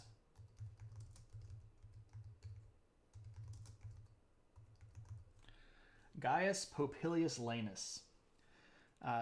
He goes by Popilius, by the way. So they send him, and he's old. Like, they referred to him as an old man in the sources.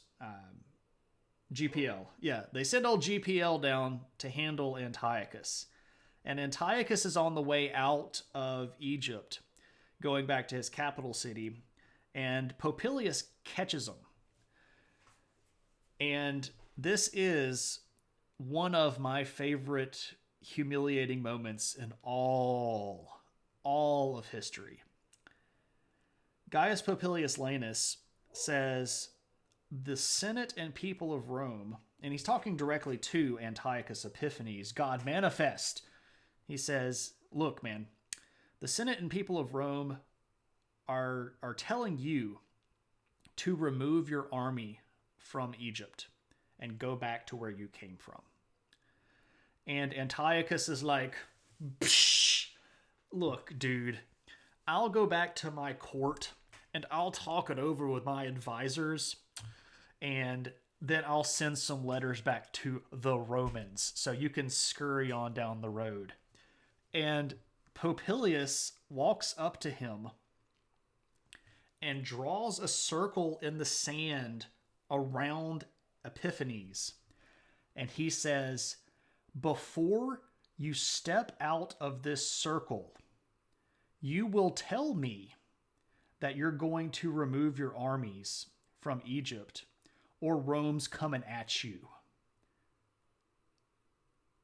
And Antiochus is like, oh, shoot. And he says, I will remove my armies from Egypt. And he steps out of the circle, and Popilius goes, yeah, that's right, you will. It's amazing. I love it. It's hilarious because here's this guy who literally thinks that he's a god. And he's getting punked out in the middle of the desert by this old Roman dude in front of his entire group. It's great. It's hilarious. One of my favorite moments in all of history. Like, before you step out of this circle, you're going to agree to take all of your armies out. 'Cause Rome said so. ... Punk. Oh, so great. And man, this is hilariously offensive to Epiphanes. He is incensed at this, just so angry. And I mean, again, this is done in front of everybody in his army. Like, nobody is going to be able to live this down. If an old man can draw circles around you, you know he means business. Exactly. Exactly. Great moment in history. So Epiphanes has to tuck his tail and march back towards home. And he is so mad. When he's marching back through and he's going through the Jewish territory, he sees these Jewish people. They have a temple. It's not to Greek gods. He knows that those Jewish people were really on the side of the Ptolemies, and he gets real ticked at the Jewish people, and he's clearly lashing out. He has to show himself as a strong man. He's a big old man. He's the leader guy. So he decides that he's going to wreck the Jewish temple, and he's going to basically outlaw Judaism. And he passes all of these laws, and we'll talk about this stuff when we talk about the Hasmonean dynasty. But basically, he makes them so angry that the Jewish people rebel.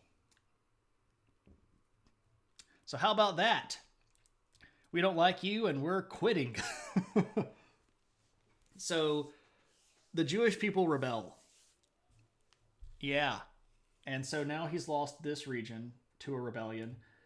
And word starts spreading about how badly he got punked. And everybody that's... and Mattathias takes that personally.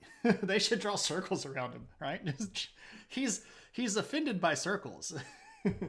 By the way, he also tried to get all the Jews to worship him because he thought he was a god. And he kind of had this thing like, well, look, if there's only one God, it's clearly me, so you should worship me. And they're like, no. And this is where actually "you mad bro" comes from. Because the Jewish people start calling him Epimanes. So Epiphanes is what he calls himself, God manifest.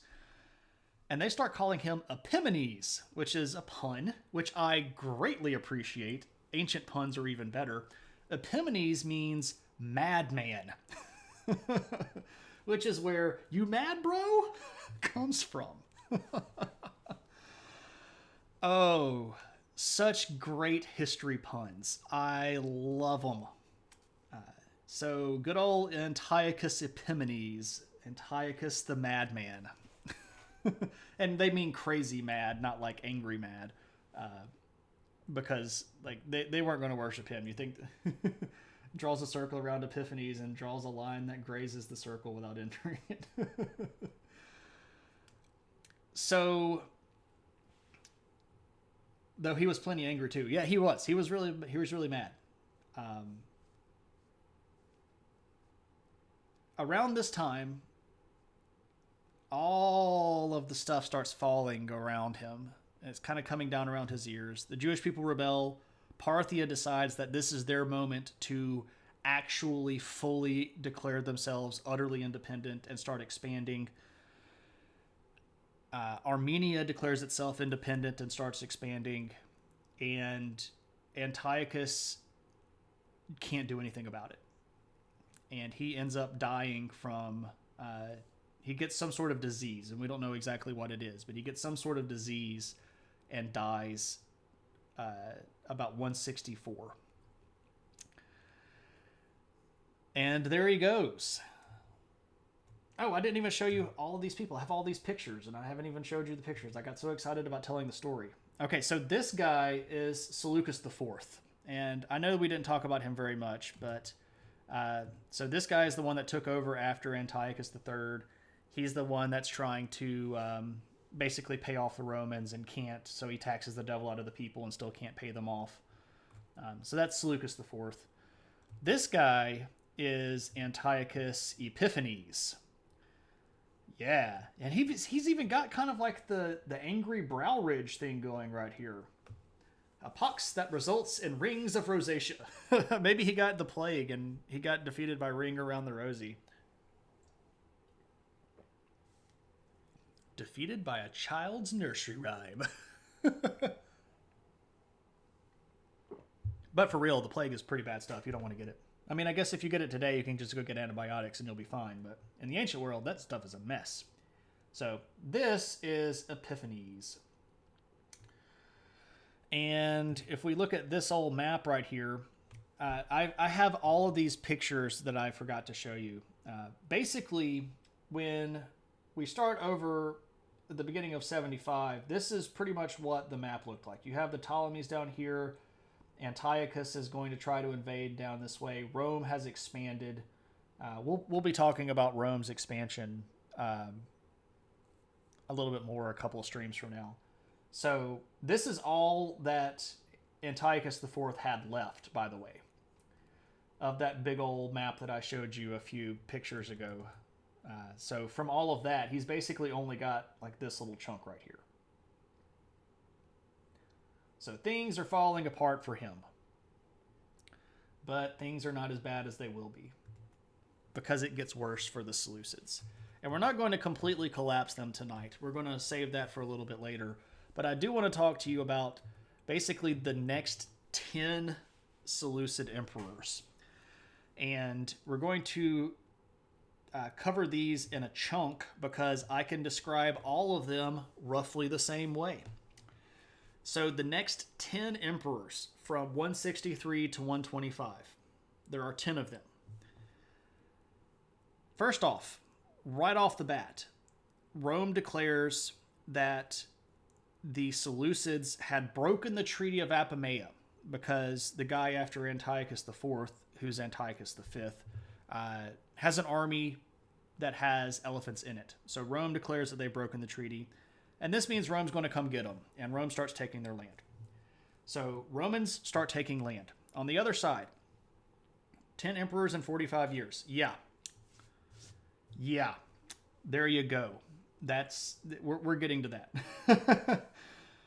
So Rome is pushing on one side. Parthia, which has declared itself independent, has decided that it's time for them to take some land too, and they are expanding from the other side.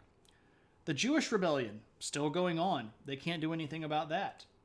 The Pontus region is growing. The Armenians are growing, and the Seleucids are shrinking. So, yeah. Number one thing for the next 10 empires, or the next 10 emperors, they're losing land. Yeah. Number two, the royal line actually gets broken because people get assassinated like crazy during this period of time.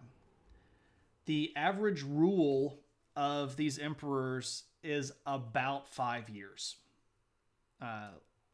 Right around 5 years. Yeah, but they're king for life. Sure, until you get assassinated. So of the next 10 kings, only one of them dies from natural causes. 9 of them either get assassinated or die in a war. And they're dying in wars against themselves. They're dying in wars against the Romans, and they're dying in wars against the Parthians. So, of the next 10, 9 of them die from unnatural causes. That counts for end of life. The emperor business doesn't sound like anybody would be eager for it. Literally the point of the Sword of Damocles story. Yeah, pretty much.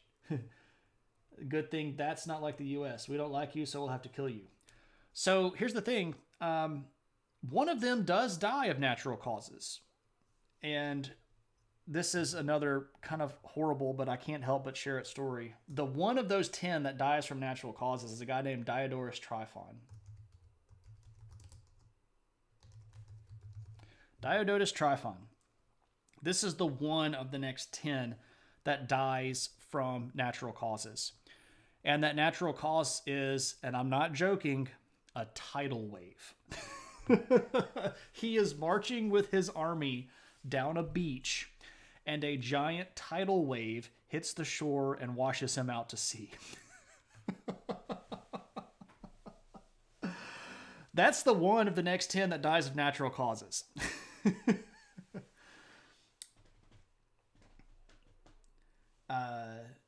That sounds like a name from Harry Potter. It does. Diodorus Tryphon. That's totally a guy that would be like...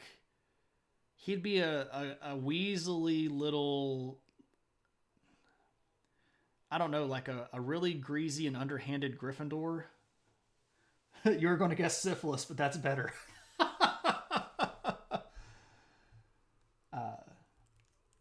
Yeah.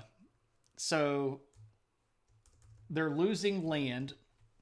They're losing emperors. And there's not much left.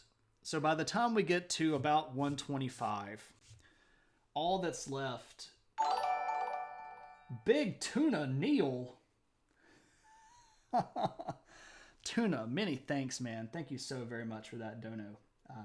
Much, much appreciated. Clearly a Slytherin. I don't know. He could be like Mundungus Fletcher. Mundungus Fletcher was a Gryffindor. Thank you, Neil. Seriously, man. That's much appreciated, man. That will go towards the getting another model fund. Thank you very much. It's natural. Act of God. Right.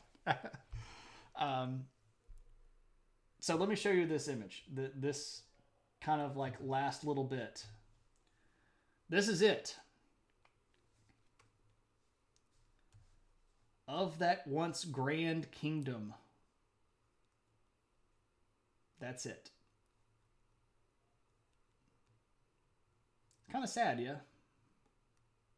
And what's kind of crazy about this particular area is that by about 100, so if we fast forwarded another 25 years, this whole part down here would be back in the hands of the Ptolemies. This part up here would be in the hands of Rome, and really only this little region right here is going to be left of Syria. And for the next 30 or so years, the emperors of the Seleucids are going to be so inconsequential that nobody feels like they need to go kill them. And that's kind of embarrassing. Like, you know in the back of your mind that the only reason you're still king is because nobody feels like coming to kill you, because you're so low down on the threat level that you're not even really that big of a deal. You aren't even worth killing. That's rough. We went from Antiochus III controlling like this giant stretch of territory that spanned across from Europe all the way over to India. And now we've got this little chunk, which is basically the modern day country of Syria. And the emperors aren't even worth killing. Oh, Seleucid Empire, how mighty have fallen. If nobody's trying to kill you, you're doing something wrong. Unfortunately, in the ancient world, that's not too far from the truth. Oh, Seleucids. So they live to fight another day, and they'll make it all the way to 63. But there's this angry Roman dude named Pompey that decides to wreck them. But we'll talk about Pompey a little bit later on. So that officially wraps up what I had planned for the stream tonight. So if any of you all have any additional questions or comments, now would be the time. If anybody still has adventure points that they would like to spend, now would be a good time to do so. If anybody just wants to bring up something like, hey, what's going on with this, and have a little bit of a chat, we could do that. If it's something in the news, don't forget that there is a what's in the news redemption. What was their major export? So for the majority of the Seleucid Empire's period of time, they had a few different things that a lot of people wanted. Number one, they actually had quite a bit of food capability. But their exports were actually things that they had imported from further away because of where they sat. They sat at this crossroads of these big trade networks coming out of China and out of India that were trying to get over here to what is the old world. So everything coming through this area was their stuff that they're reselling. So stuff like spices, but also things like precious minerals, gemstones. This region right here produces lapis, that really pretty blue stone that you see a lot in Egyptian stuff. So like if you've ever seen the mask of Tutankhamun, all of that blue is actually this really, really fine stone called lapis that comes from over here in this region. So India, China, and Central Asia are all trading coming through here. And because it's moving through so much of their territory, they are reselling it at a higher level and making tons of money off of that. They also have access to a lot of lumber, especially in these regions up around in here. They can sell some stuff that's lumbery. When they took this region, they get access to a lot more trade ports, which are going to increase that. But I would say food is probably their biggest one. Okay, so what's in the news? What am I supposed to talk about? The GameStop, Reddit, Wall Street scandal. Okay, so very basically, here's the thing. There are these big things called hedge funds, which is basically, and if you are an economist, I'm going to make this very basic. Don't come after me for making generalizations and not getting into the nitty gritty weeds of these things. I'm trying to say this. There were still cedars in Lebanon. Yes, very good point. And that's right around in here. So the Phoenicians and the modern day Lebanese would have been in the region that would have been called Phoenicia at the time, right about here. So they had some really nice, expensive lumber that you could make really, really pretty things out of. Okay, so hedge funds are basically these places where you put your money into, and they kind of protect your money and try to grow your money through investment. But this particular hedge fund decided that they were going to look at the stock for GameStop. Okay, GameStop is a company that gives you $2 for your game and then resells it for $35. They're a video game and sort of general geek store. I don't actually have a problem with GameStop. I go buy used games from there occasionally, but their stock was really, really low. It was like $2 or something like that. And it was part of this hedge fund's investment. And what the hedge fund was trying to do, very basically, is doing this thing called a squeeze, where you sort of try to sell a lot of the stock to drop the price down, and then you use your size to sort of squeeze out the market to try to basically make a whole bunch of people sell their stuff so that you can then buy it back for really, really cheap, and then the price kind of comes back up and you make money off of it. That's very, very basic. That's not completely how it works, but the idea is that, and by the way, this is not illegal. Selling short is not illegal. Doing short squeezes is not illegal. None of this is illegal. It's kind of unethical, and it really only works if you have a whole bunch of money that you can throw around, which means that Usually only these big companies can even try to do this kind of stuff. As an individual, you'd have to basically be a billionaire to try to do this by yourself. So they start short selling GameStop stock. And again, this is designed to sort of plunge GameStop's stock into the dirt. Money and clout without the investing media, pretty much. Yeah. So they want to plunge GameStop stock into the dirt. They want to force a whole bunch of people to sell it. And then they want to squeeze this back into the market so that they're going to be able to turn a profit off of all of this. And this is where the Reddit part comes in. There was a particular subreddit where people that are kind of day traders had been gambling a lot, doing a lot of day trading stuff where they would make some really, really risky investments with as much money as they could handle and then sort of talk about it and act in a little bit of a unison thing. And they're using this app called Robinhood, which is a really actually brilliant idea because it basically allows anybody that wants to play in the stock market on an app on your phone. And they let you risk as much as you want and you play the game basically. So a lot of these people on Reddit figured out that this particular hedge fund was trying to short all of these stocks for GameStop. And they decided that they were not a fan of this move. And they decided that they were going to buy GameStop stock. And they were going to buy it in such a volume that it would not let the stock value fall. It would, in fact, push the stock value up. And they did it a lot. They did it to the point where GameStop stock was trading into the hundreds of dollars range, all the way up from like $2. And so here's where the problem for the hedge fund comes in. If you do this maneuver where you sell and then try to squeeze and try to buy back, you have to buy back at the top. So you have to cover all of the money that you would have had.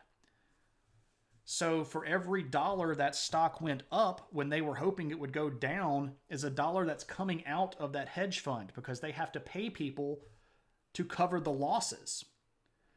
So when the stock went up like thousands of %, every dollar it went up cost the hedge fund $1. And every stock that they had sold times however many dollars that they had lost equals billions of dollars. The short sellers would need to buy the stock to cover their losses, adding to the size. Right. So you're effectively in this situation where you have made this decision, you have pulled the trigger on this decision, and in order to get yourself out of this decision, you have to make it worse for yourself. So the hedge fund managers got real hacked off. They had lost $1 billion. And they were about to lose liquidity. Like they had basically emptied out all of their money. Well, we're not quite there yet, Moose, but we're getting there. So what happens is that several other hedge funds and investment groups decide we can't let hedge fund fall apart. Like if we let them fall apart, this is going to set a horrible standard, and things are going to be really, really bad. We can't let this company fail. So what they did was they basically invested money in this hedge fund, and they gave them another like $3 billion, which is a lot of money, right? So they're going to give hedge fund number one another couple $1 billion to ride out this storm. And, well, the problem is that the people on Reddit figured out that they were doing that and pushed the stock even higher to the point that now the people that have invested in the short sell, like Moose said, have lost something like $70 billion, which is absolutely bonkers, just craziness. And today, some really, what I think is honestly illegal stuff started happening. So these hedge fund managers got real scared about this because this was literally individuals with an app on their cell phone that had just brought down potentially multiple hedge funds.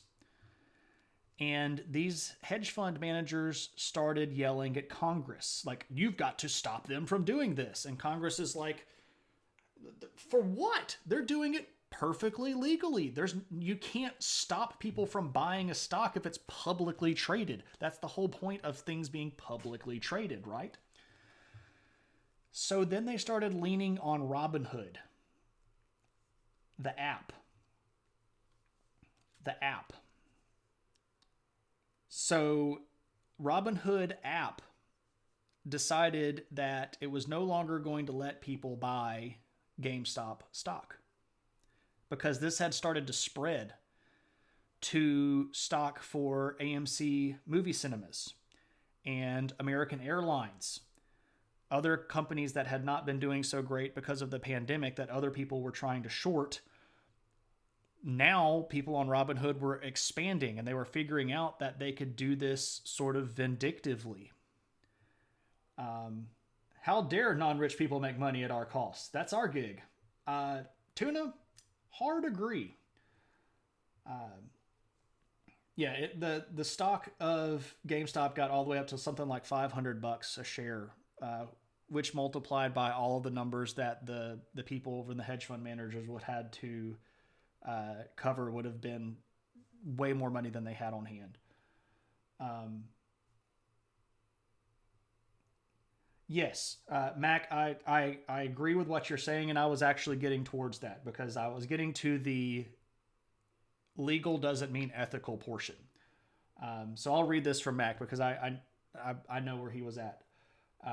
Hedge funds got hit by this. They gambled and they lost. They got what they asked for, but it's important to remember that lots of working class and retirement and unemployment people are to some extent backed by hedge funds like these, none of which excuses the abuse of power to illegally protect the interests of people who had been doing this for themselves all along. Right. Sure. I wholeheartedly agree with that. This is going to have effects that are bigger than just the hedge fund falling apart. Because it turned into something that was perfectly legal and potentially ethical to something that became vindictive, and a lot of people started jumping on just to do hurt. And I don't know if I'm down with that or not, ethically speaking. When Shane and I sound like we disagree or are arguing, we're usually quibbling about particular points when we actually agree. That is absolutely the truth. There's another wrinkle into this. Robinhood is a business with Citadel Investments. They execute the trades for Robinhood. Citadel was one of the people that brought underwater. Oh, Moose, I did not actually know that. When did that come out? It says that been... I haven't read the news at all today, ladies and gentlemen. I have been so... Well, I can't say that I haven't read the news. I have read headlines, but I have not read articles today. So anyway, here's what's going on. Robinhood app has now blocked trade for GameStop stock, AMC stock, and American Airlines stock. And in certain instances, I read a headline that said they were forcing people to sell stuff. And I don't know if that's 100% true. But they can't do that. That's blocking people from trading a publicly traded stock. That's got to be illegal. We have not seen the end of this mess. Alexandria Ocasio-Cortez was talking about it on her stream and read it elsewhere too. Yeah, there are a lot of buttholes in this whole scenario. Robinhood would only allow the selling of stock, that's what it is. They would only allow it, not the buying of it. And you have backed down on that a little. You could see only sell the stock, you couldn't buy any. Okay, there we go. Yeah, so the stock could only go down. Do you want to get in the SEC? Yeah, this is going to get nasty. I'll put on my official prediction hat. Maybe that's what I need. I need a prediction hat. My official prediction hat is that It's going to get nasty. There's going to be some sort of high-level investigation, maybe a House congressional investigation. The people involved are going to get dragged in front of the public and forced to testify on things. They're going to get in big trouble, and then they're going to have to pay some sort of dinky friggin' fine that doesn't actually punish them, and they get their hands smacked, and they get to go back to do whatever they want to. That's my prediction about how this is going to end. You have Robinhood, and they have sent 3 messages about this today. Good gracious.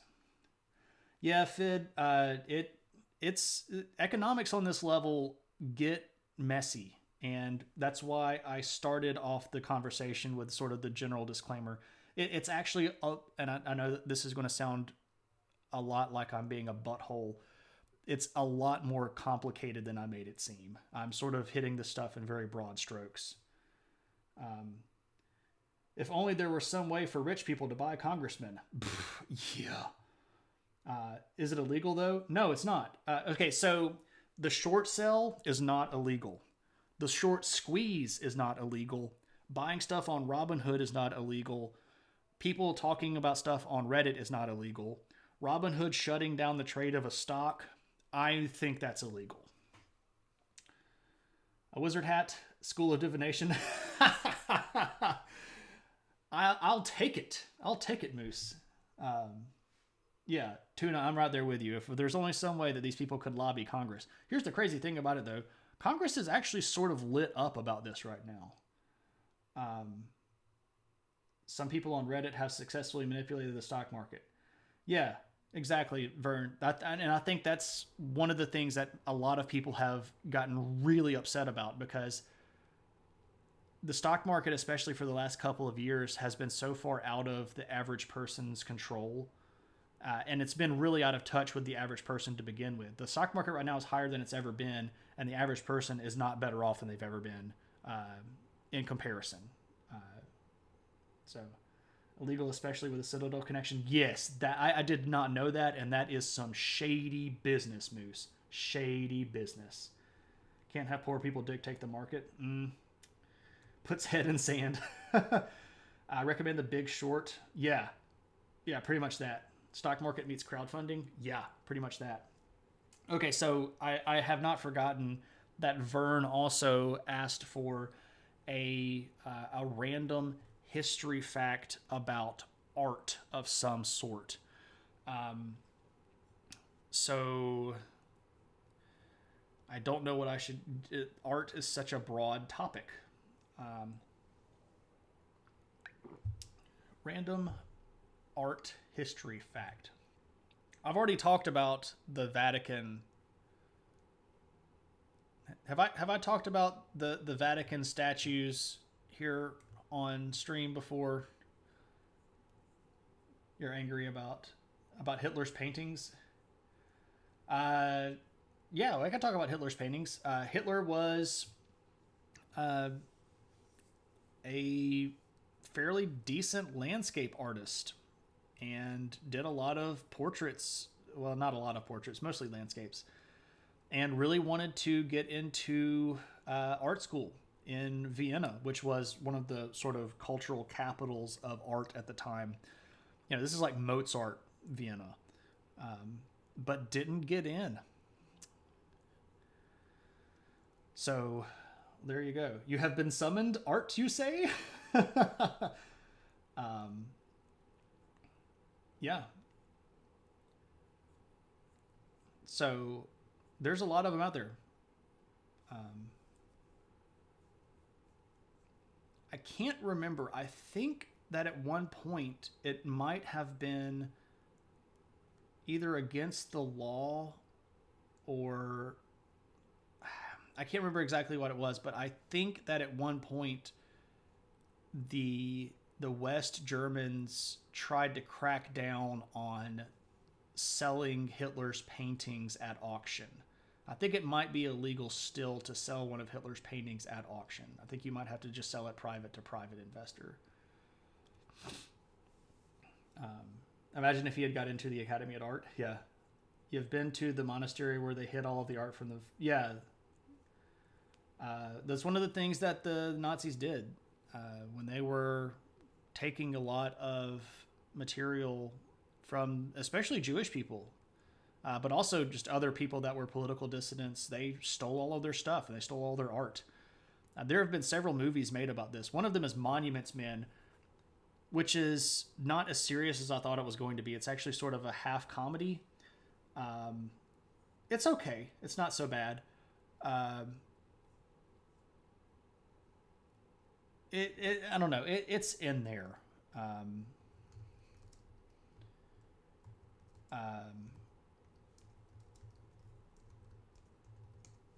I think it's called Monuments Men.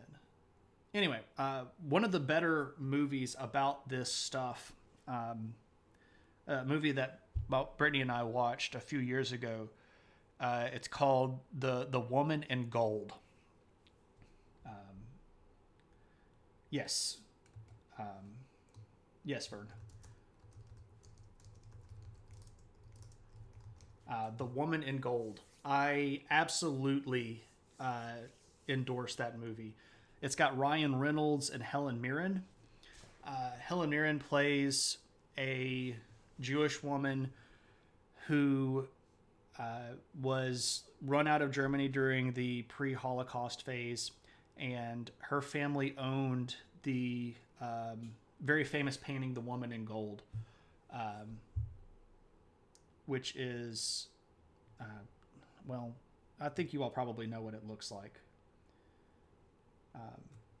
But you should watch that. If you're interested in the whole Nazis stealing art movie, that's a good one. And the story basically is that after the war was over, the German government assumed control of a lot of this art and would not give it back to the original owners.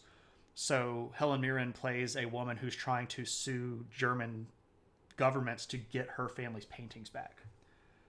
It's a really good movie. It really is. And Ryan Reynolds plays a straight lawyer, like not straight like non-heterosexual, but he plays a serious character, not the typical goofy Ryan Reynolds character that you might think of. It's really good.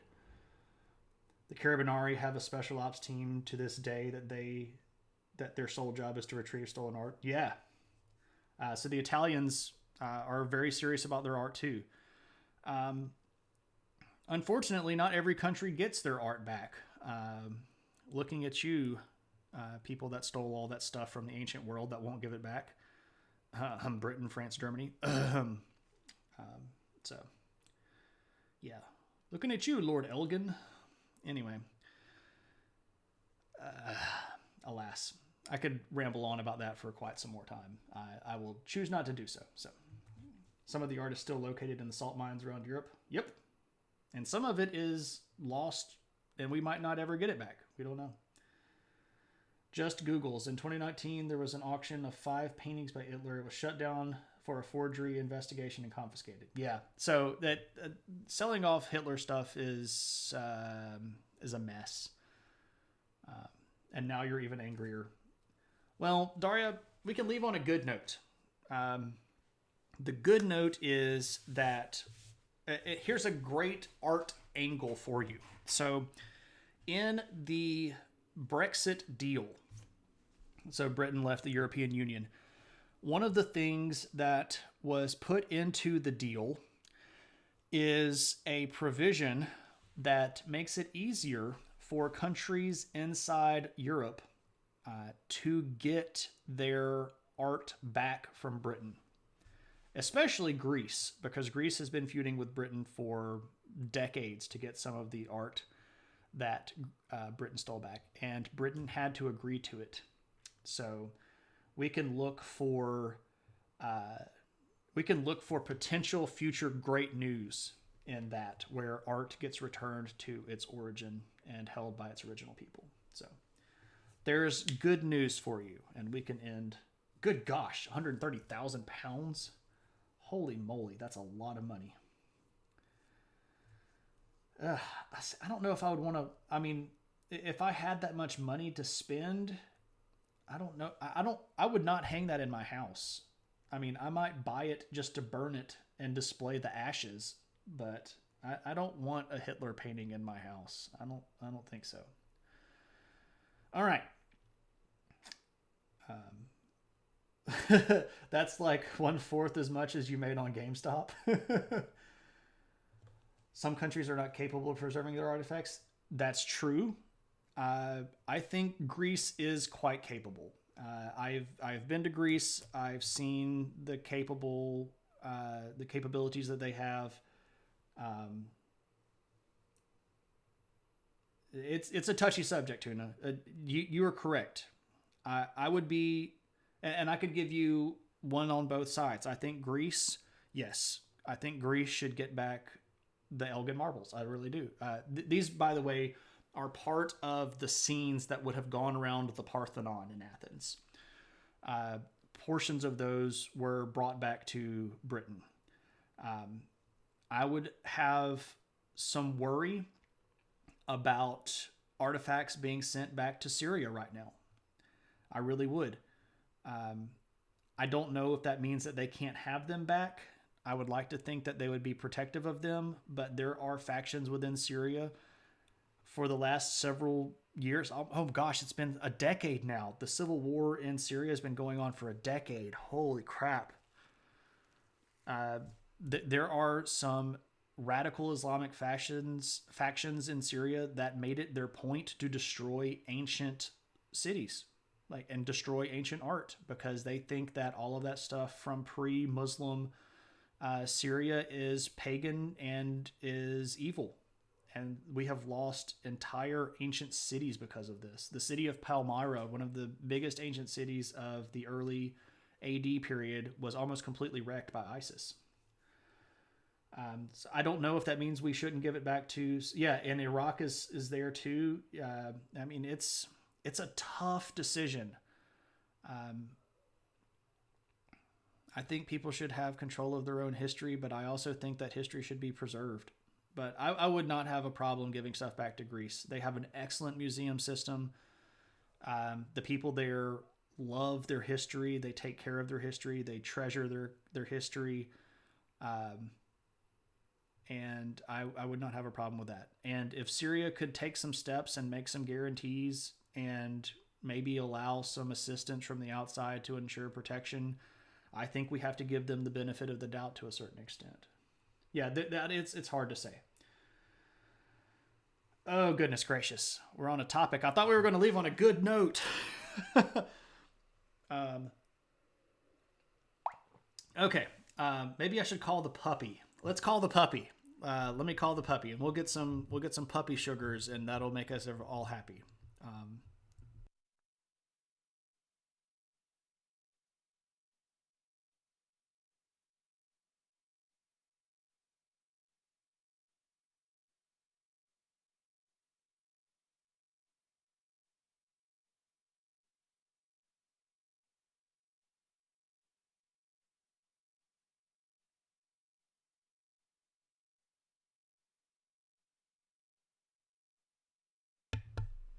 Here she comes.